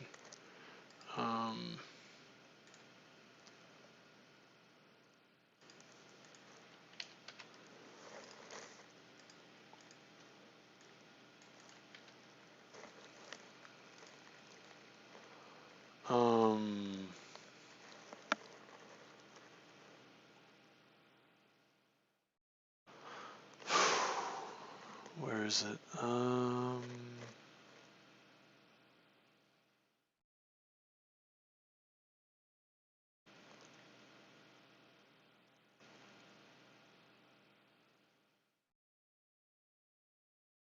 Where am I?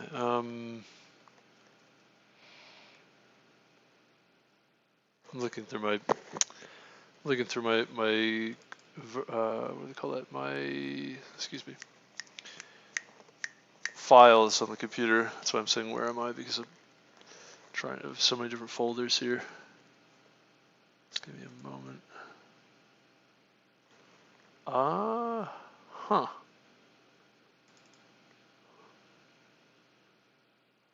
Okay.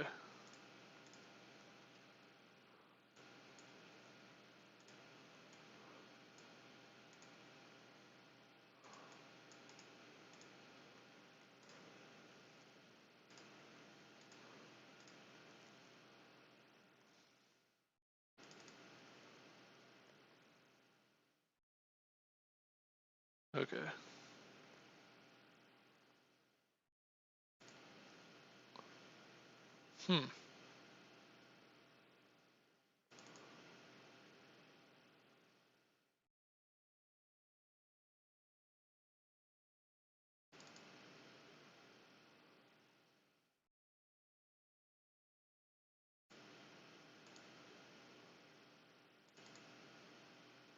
Anyway, so let me do this. So 409. I don't know where I saved my other things. I think there was a different spot that I was saving things in, but I'll do this for now. I'll just put it here.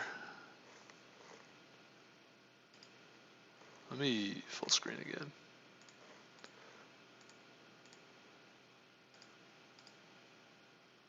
Oh, okay, I got it. That wasn't too long ago. Okay, so, all right, fair enough. Okay, so I just wanted to save that, and then now I can delete it.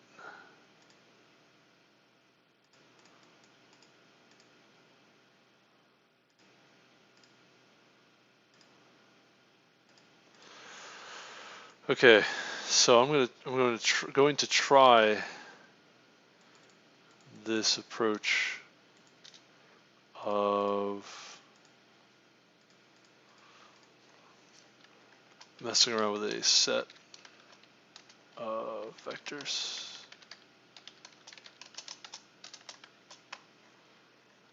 Call it S.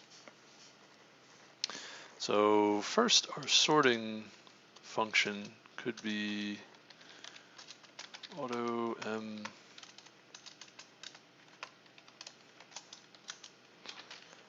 which is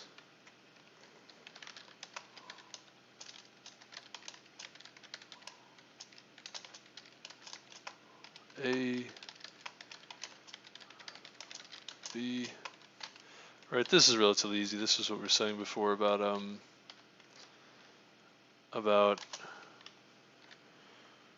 you would say if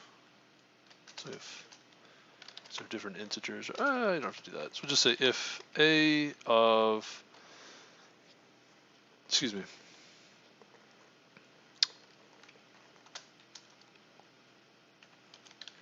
So normally you're going to return a of the heights, right? So we're going to go backwards on the height. So a of 0 is height of A, and b of 0 is height of B. So compare the heights. If they're equal,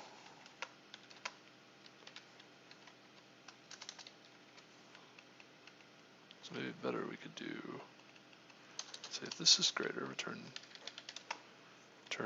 true. A listed, yeah. They're equal.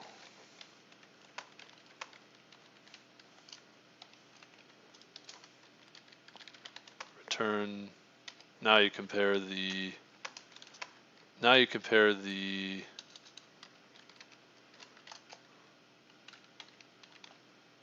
And otherwise you return false. Okay, so a little confusing, but shouldn't be too bad.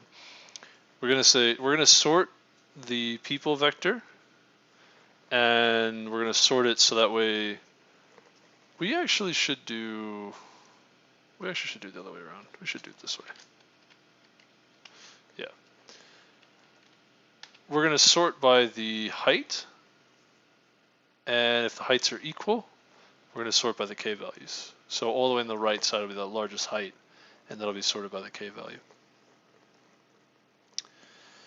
And what we want to do is we actually should do it the other way around. Actually, it's confusing. You know what? We'll do it. We'll sort by the put the largest values first, and those will be sorted by the k value.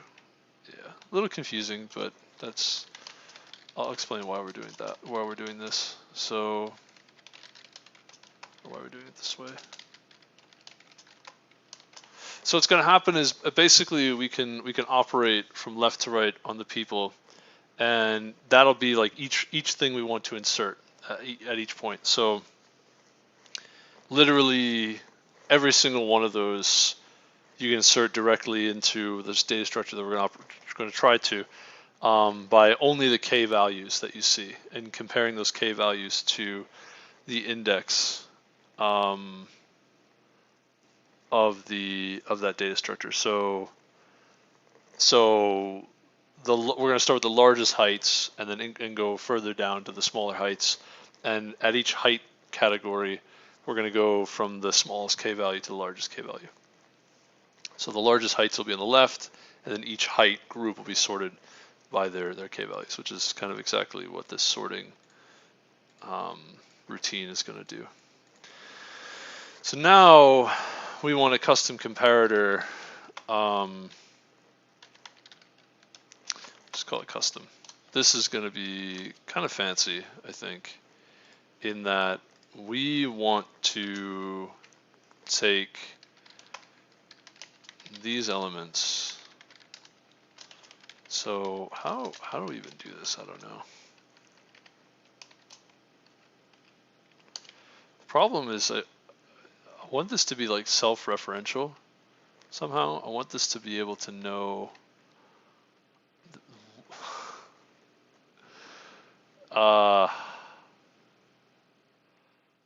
this is gonna get a little weird. This is definitely gonna get a little weird.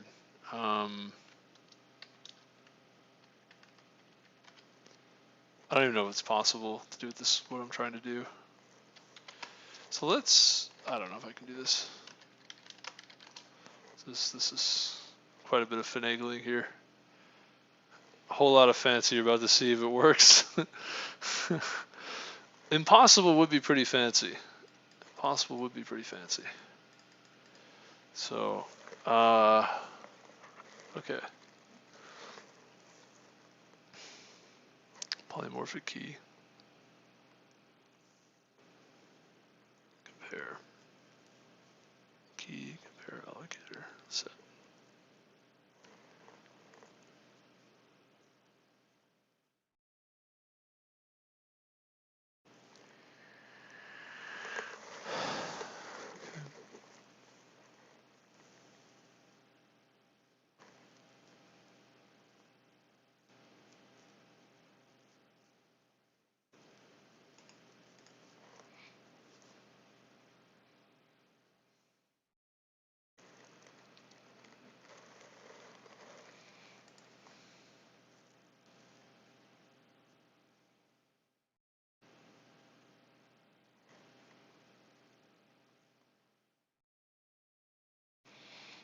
No, it doesn't really work the way I would like it to.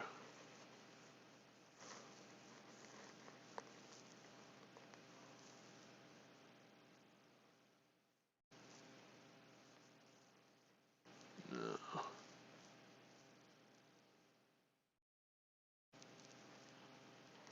Hmm.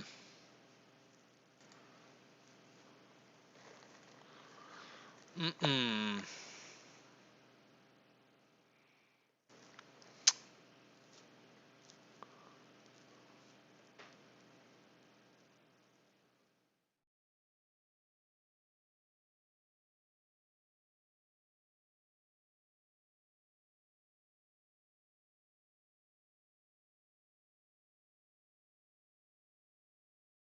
Yeah, I don't think so, man. It's too complicated to do it that way.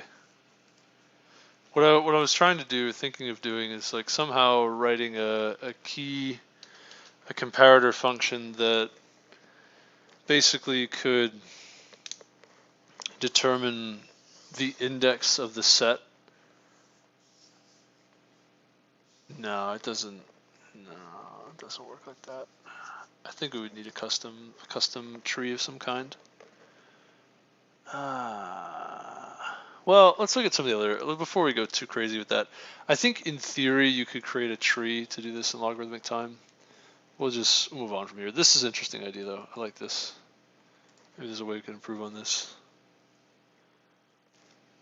Find neat solution. We sort people from tall to short, increasing k value, and then just insert them into the queue using their k value as the queue index. Wait, what?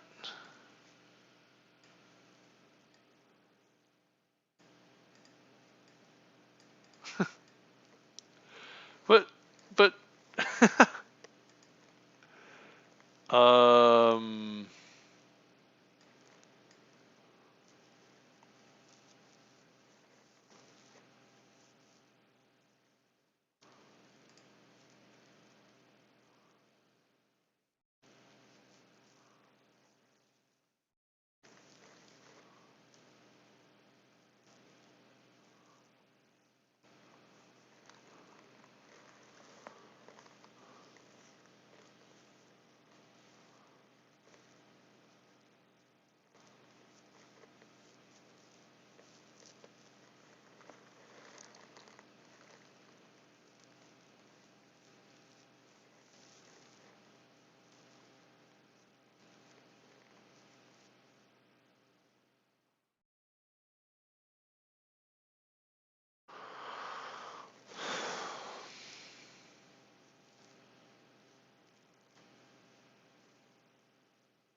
um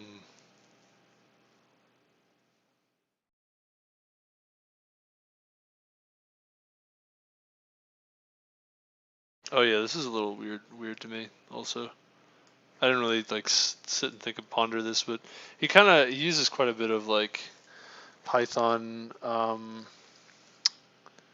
code that's like, I don't really program too much in Python.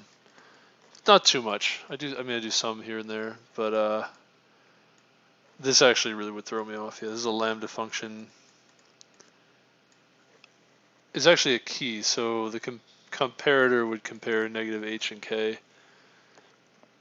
Excuse me, I guess it would compare tuples. This basically is reversing. It's reversing the comparison for h, and then keeping k as a secondary comparator. Tuple compares the left side and then the left and then the right. P and people, q.insert p of 1 p.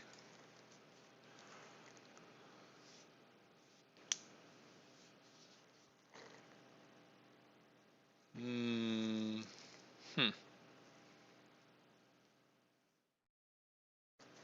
Yeah, I mean, this is fine, but this is also, this is not n log n time.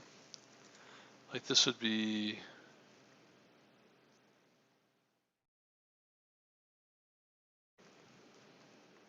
by the way, you could change this to be something like this.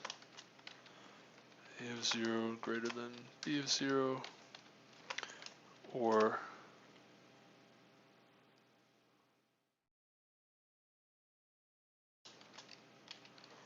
a of 0 equals b of 0, and a of 1 less than b of 1.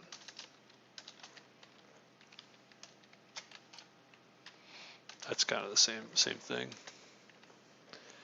And then you could put the lambda right here if you wanted to. Well, actually, no, that's fine. Okay. And then what he was saying was something like the following. I'm trying to think of a way to do this in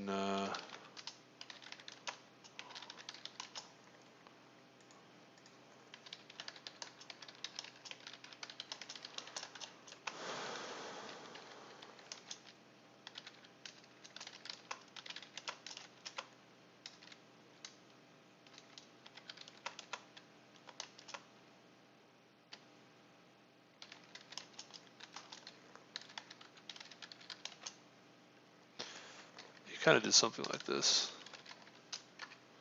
which I think is linear time.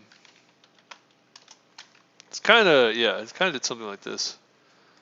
Now the question is, does this compile? Doesn't.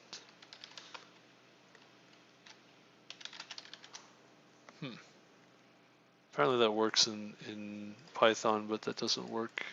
A similar kind of thing doesn't work for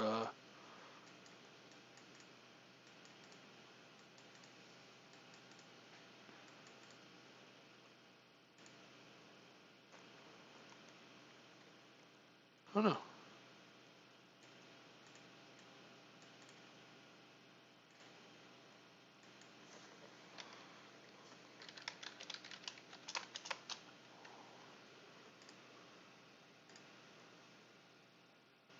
Yeah, there you go. See, that works. Nice. That's kind of crazy. My solution that it took all that time to code and had all that swapping and all of that is the same speed with a little bit less memory. But look how much faster it is to code this than it is to oh man.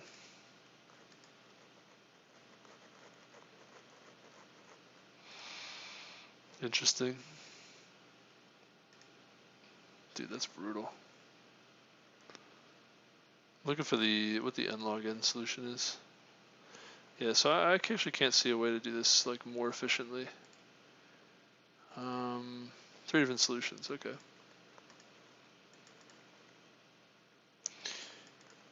Much like insert sorting, the number k is the position we need to insert. When squared, instead of inserting everyone into the queue, we put everyone directly where they should be. Yeoman, 3 solutions. Binary index tree and binary search to find the location of each person. Okay, insert people one by one into an empty array. The number k is the position we need to insert for everyone we should first insert. The higher h person of the person who has the same h should first insert the small k value for each inserted person. It takes linear time to move the person behind him back 1 position. Take O(n) squared time for all people. Right, okay, yeah, and I can't really see a way around this. Right, like that's what I'm kind of stuck on. I was thinking maybe if you use a binary tree or binary index tree, you can, excuse me, you can optimize this same approach. But interesting, yes, that's one we just did. And okay, yeah, did this comparison, right? And as you saw, the comparison can actually just be wound up into one Boolean, kind of one long line. One logical statement. And right, you can do it this way. And then you can say put people in an array of length n. The number k means we should put this person in the kth empty position from the beginning. Empty position means that there will be higher or equal height person coming in here, so leave these positions out first. For everyone, we should first insert the lower h person.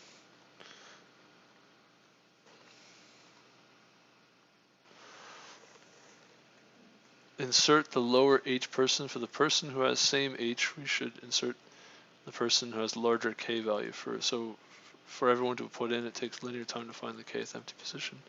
It takes quadratic time for all people. What is he saying? So input, sort. So now sort the other way, basically backwards. So it's a similar kind of thing where the larger values are in the back, larger heights are in the back, and those are sorted by the negation of k, or backwards k.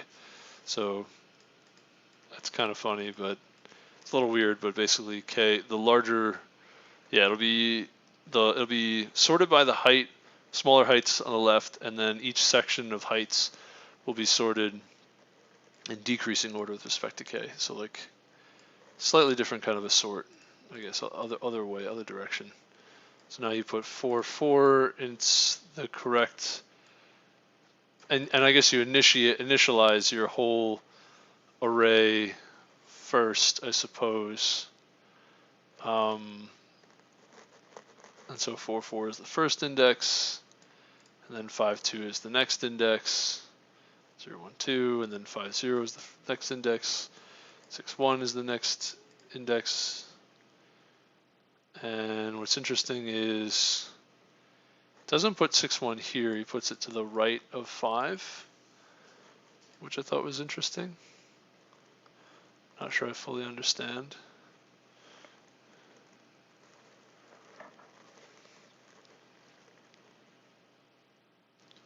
Higher equal height person there. Leave these positions out.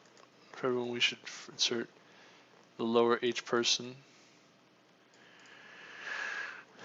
So I don't know why they decided 6, 1 here. Not sure where that came from. I guess it's because it's got to be to the right of 5 or to the left of 4. I don't know. I couldn't really tell you. And 7, 1 goes there. I don't know how you figured out 7, 1 is there. And then 7, 0 is here. How did he determine that? I don't know. That doesn't seem entirely right.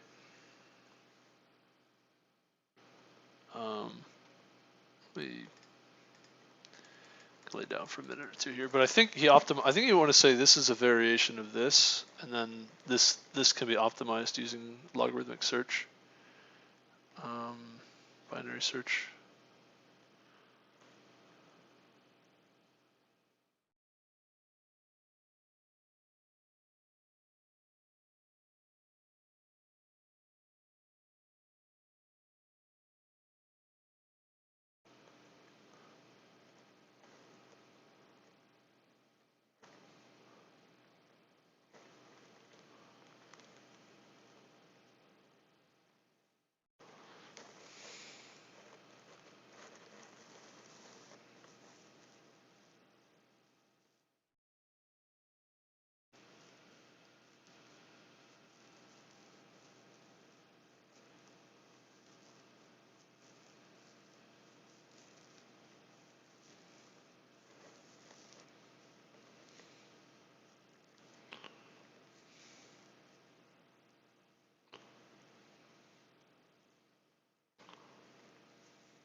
Getting complimented on your English.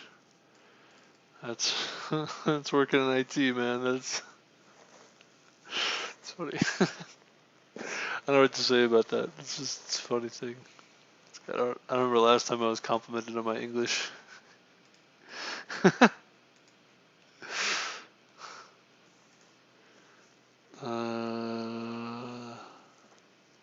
don't really know much about bit index trees, also. I guess this is an interval tree. What I was saying before is that you might be able to use an interval tree. What is a bit index tree?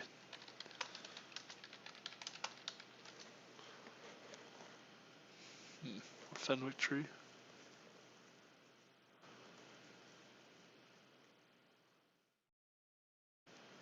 Seen that a few times. Let's see. Code into Leetcode, yeah. Pretty sure a Fenwick tree is a form of interval tree. Something like that, I don't know. Binary index tree is a data structure that can efficiently update elements and calculate prefix sums in a table of numbers. Structure was proposed by Boris Ryabko, 1989, with a further modification in 1992, subsequently became known under the name Fenwick tree. Described the structure in his 1994 paper. Paired with a flat array of numbers, the Fenwick tree achieves much better balance between two operations, element update and prefix sum calculation. A flat array of n numbers, you can either store the elements or the prefix sums. In the first case, computing prefix sums requires linear time. In the second case, updating the array elements requires linear time. In both cases, the other operation can be performed in constant time. Fenwick trees allow both operations to be performed in logarithmic time. This is achieved by representing the numbers as a tree, where the value of each node is the sum of the numbers in that subtree. The tree structure allows operations to be performed using only log node accesses. Motivation. Given a table of elements, it is sometimes desirable to calculate the running total of values up to each index, according to some associative binary operation, addition on integers being by far the most common. Fenwick trees provide a method to query the running total at any index, in addition to allowing changes to the underlying value table, having all further queries reflect those changes. Fenwick trees are particularly designed to implement the arithmetic coding algorithm. Arithmetic coding, entropy encoding used in lossless data compression.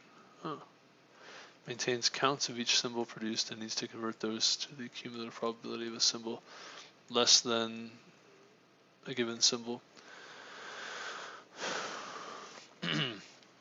The development of operations it supports were primarily motivated by use in that case.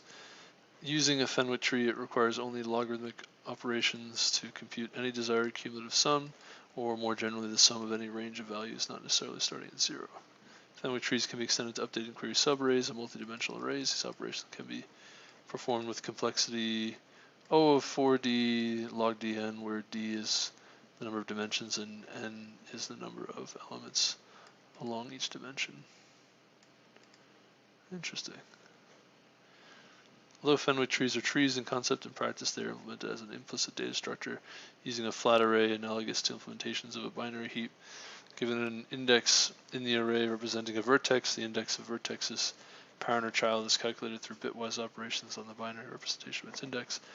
Each element on the array contains the pre-calculated sum of a range of values, and by combining that sum with additional ranges encountered during an upward traversal at the root, the prefix sum is calculated.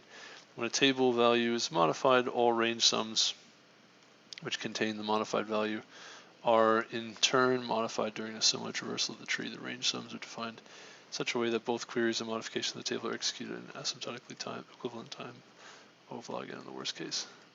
Initial process of building the Fenwick tree over a table of values runs in linear time. Other efficient operations include locating the index of a value if all values are positive, or all indices with a given value if all values are non-negative. Also supported is the scaling of all values by a constant factor in linear time. A Fenwick tree is most easily understood by considering a one-based array. Each element whose index I is a power of 2 contains the sum of the first I elements. Elements whose indices are the sum of two distinct powers of 2 contain the sum of the elements since the preceding power of 2. In general, each element contains the sum of the values since its parent in the tree, and that parent is found by clearing the least significant bit in the index. Okay, interesting. To find the sum, I'm not sure I really follow all of this. To find the sum up to any given index, consider the binary expansion of the index and add elements which correspond to each bit, one bit in the binary form. For example, say one wishes to find the sum of the first 11 values. 11 is 1011 in binary. This contains 3 bits, so 3 elements must be added.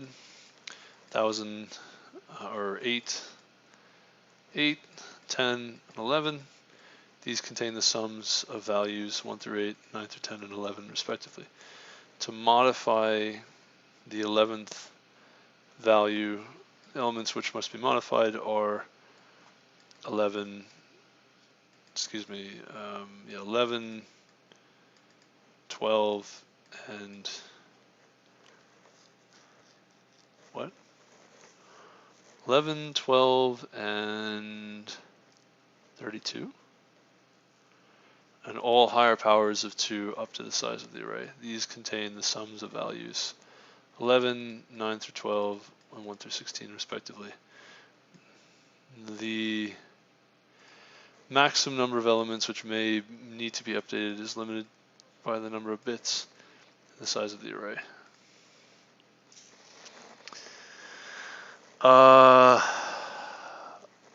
Interesting. Not sure I fully understand. Oh yeah, this is 16. Right. 8. 11, 9 through 12, 16.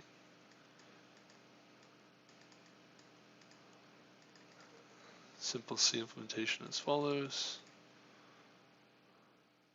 Updating querying can be used. States the right API to be called or used in order to achieve the desired result along with an example explaining the use case. Point update, algorithm, query operation, corresponding APIs to execute. Comment example, range update, order statistic tree prefix sums. Soviet math.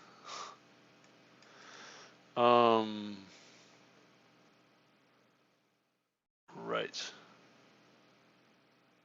Yeah, so that's a really unusual data structure, or at least for me, it's really unusual. It's kind of a tree, special kind of a tree.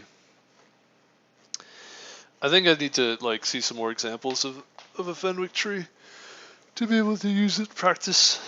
I kind of want to take a break though. I don't really want to get into Fenwick trees now, but it looks like Fenwick trees would be Fenwick tree would be useful here in this problem.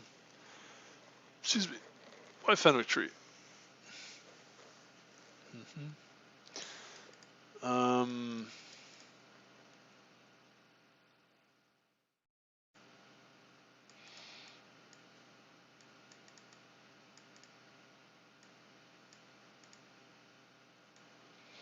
So this is really similar to interval trees, right?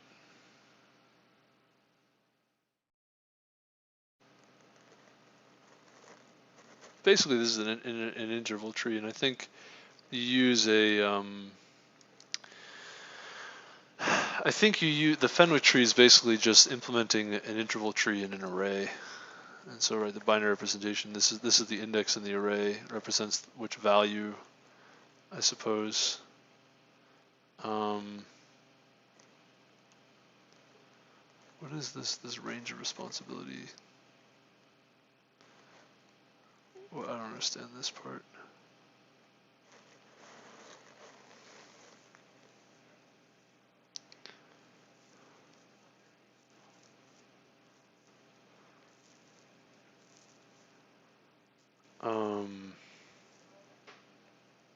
This is really confusing also. But I think basically this 1 is a sum of everything. 2 and 3, this is like half the array, this is the other half of the array.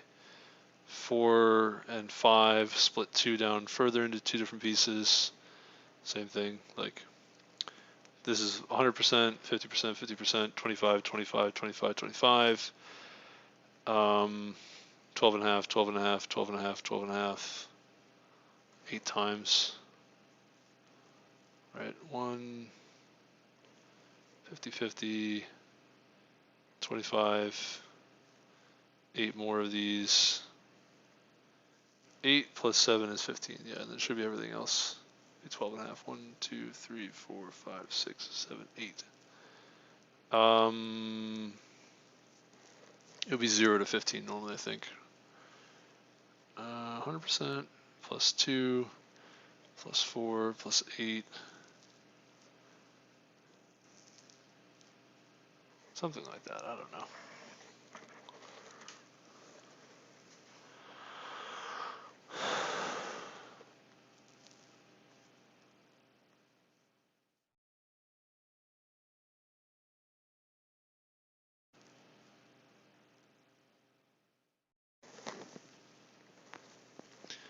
Binary representation of 5 is this. Range of responsibility is 1. For 12, the binary representation is this. Range of responsibility is 4. Okay, that I don't entirely understand. 12 is more responsibility.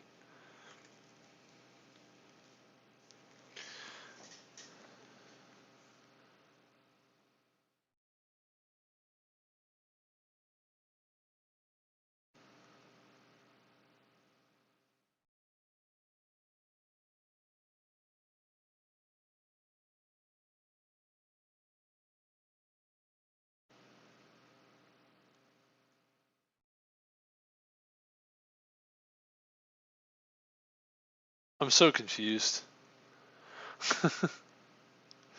So confusing.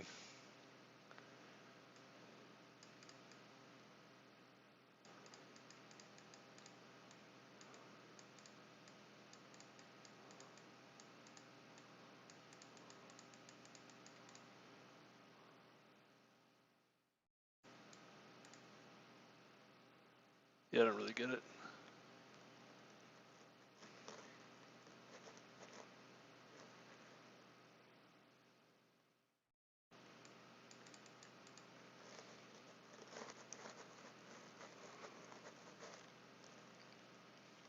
It's not the same thing as the interval tree. It's a little bit different. I don't get it. Like, I think I have to like really sit and think about it for a while. Like, why they do it the way that they do it.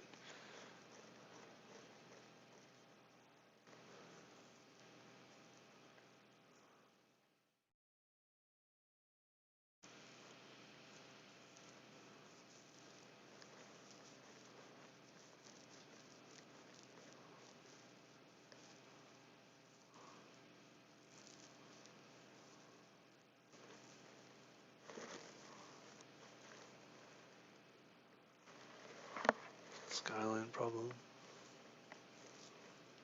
Count of small numbers after self.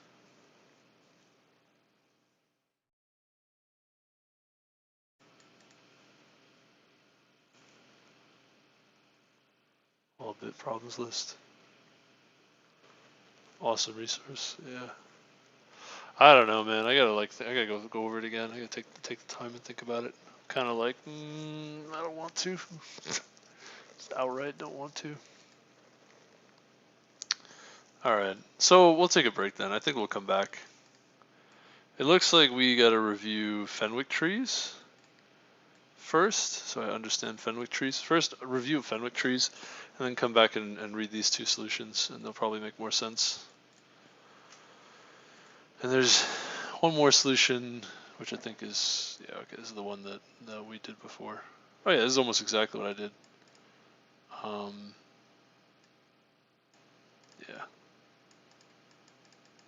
Yeah, it's really concise, but I think the Fenwick tree is the, wait, don't mind me, I have my thing open. All right, so we'll do that. We'll stop here, and then later we'll do a review of, we'll come back to this problem, and what we're going to do is we're going to review Fenwick trees, and then try to understand these two solutions, try to code it ourselves, see if we can get it to be efficient, to be fast. And yeah, I'm a little sad. I don't know. This question this is a challenging question. This is a hard one. I'm gonna give this one an upvote. A lot of other people did too, and like, I guess it like really, I guess the reason why people give it a lot of upvotes is that it's a very unusual question, very unique, very special, and has a particularly interesting, I guess. It's got like a particularly interesting thing going on with it, I suppose. And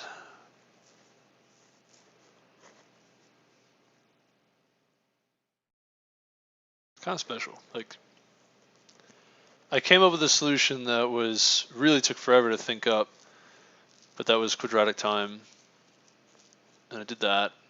And then this is like, if you think it might take a while to think it, realize it, but if you program it, it's extremely easy to understand and easy to program, which is also quadratic time.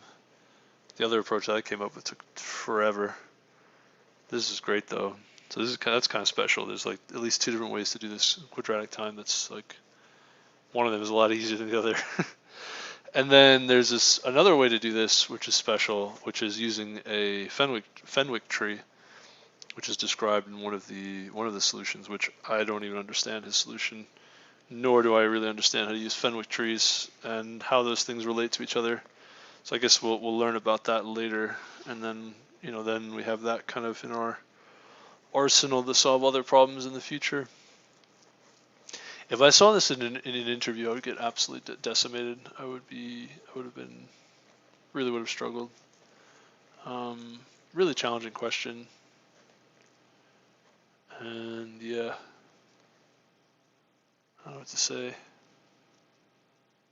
This does give me this impression, this feeling of like, I think I've said this before about, so we'll probably end that there. So we'll full screen for a minute.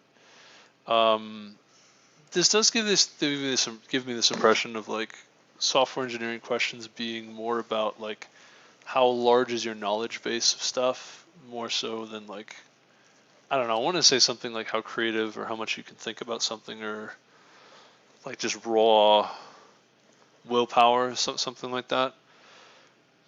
And I guess that's like a lot of things when it comes to technology, I suppose, where you really do need to study a lot of different subjects and what other people have already discovered, because discovering those things for yourself in the first place, it's kind of a waste of time. It's kind of meaningless.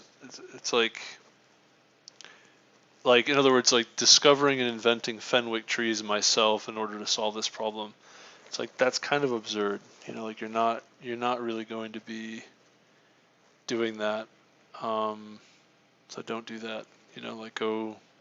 So you're like, I guess what I'm saying is like you're better off reading like about different kinds of technology. I guess different like maths things that have been discovered, different computer science like data structures and things that have been discovered. You're better off like kind of just absorbing a whole lot of that information, and then like applying each of those things to different problems. Doing it that way to study for these kinds of interviews and things. Do that instead of trying to figure things out for like yourself. I don't know. I'm not really sure how to describe it, but I guess the reason why I'm saying that is like, I spent so much time thinking about this problem, and like it's not even a particularly good solution, right?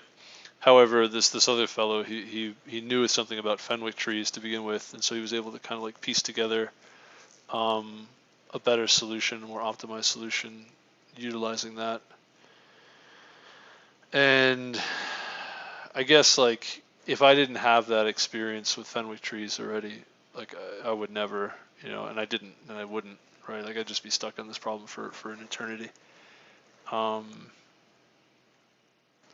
don't know. It's kind of a weird thing with technology in general. It's like you kind of need to know like what other people have already discovered in order to answer questions, certain kinds of questions. Give efficient answers, simple answers. I don't know. I mean, even the questions, and there's another element to this. There's like two layers to that at least, where one layer is like just really broad knowledge of all kinds of different things that are like things that people have discovered that make things more efficient, I suppose. that's just kind of like vaguely like general understanding of computer science concepts, you know, like data structures and things, really just data structures and algorithms. And then there's like a really broad knowledge of those things, kind of a meta, that's like one level.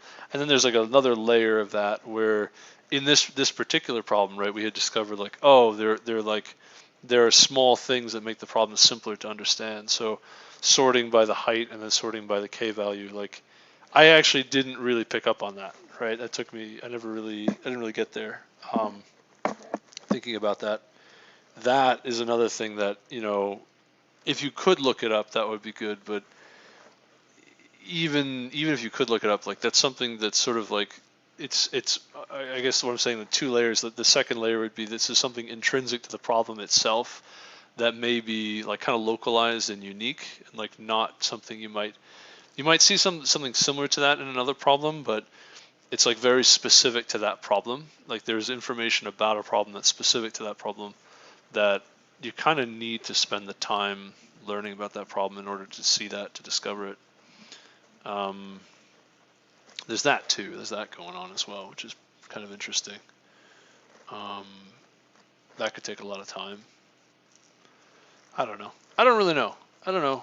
I mean, yeah, there's sort of like two layers to problems where there's like much more advanced information that could be applied sometimes that would be extremely difficult to come up with on your own on the spot.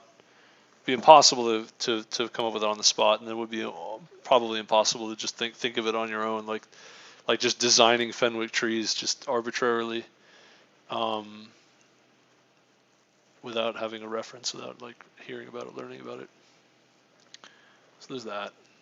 And then there's also like just plain old like learning about a particular problem, the intricacies and the subtleties and all of that.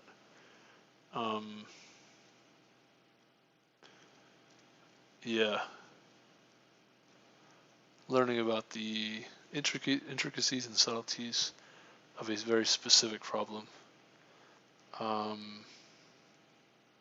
which is kind of what a good example here was, that idea of like, yeah, you could just sort by a special kind of a sorting, which is not that special, not that crazy, kind of easy to understand, but then from there you can pretty easily solve the problem. However, you have an issue of, right, the data structure that you're using. If you just kind of plop everything into an array, you're stuck with quadratic time complexity. But if you can somehow use a Fenwick tree, apparently, to perform a similar kind of a thing, then you can do things more efficiently. I don't know how that works. I have to look into that. But I was thinking that, like, yeah, some kind of a tree you could use in theory to kind of keep track of like the new elements that you're adding, and then like where you would add the next new element. In theory, I was thinking like a kind of a red-black tree implementation that's just used slightly differently than you would normally use it. But apparently, a Fenwick tree can be used, modified to do this. I don't know. We'll see. We'll see. I'll learn more about the problem, come back to it, and try to understand Fenwick trees better, and then see how I can apply it to this problem, and see if I can optimize this problem, and then go from there. But yeah, man, I don't know. I've spent so many years learning about interview questions, I guess, and it just feels like it's kind of brutal. Like I don't know. Like if you had some guidance to begin with, then I guess it's a lot easier. Like it doesn't have to be that brutal or that hard. I've solved so many problems. I still get stumped on problems. Like I'm pretty far from being like really good. I think I am approaching that point though of there's probably just a few more concepts I need to get more familiar with, and then after that I'll be able to solve a lot of problems pretty quickly. And then I'll be able to just like blow through the Leetcode problems, and then I'll be fully prepared for interviews, I guess, and I guess that'll be kind of it for my quest, my journey here of trying to learn Leetcode problems. But I don't know, man. Should I go become a computer science researcher now? Become a professor? Like I don't spend all this time learning about this stuff. It's like what do you even do with it all? I don't know. I don't even necessarily want to work in computer science anymore. I was listening to a sermon earlier today, and it was this, it was this mention of, if you were thought in life, like, what do you do? What do you do?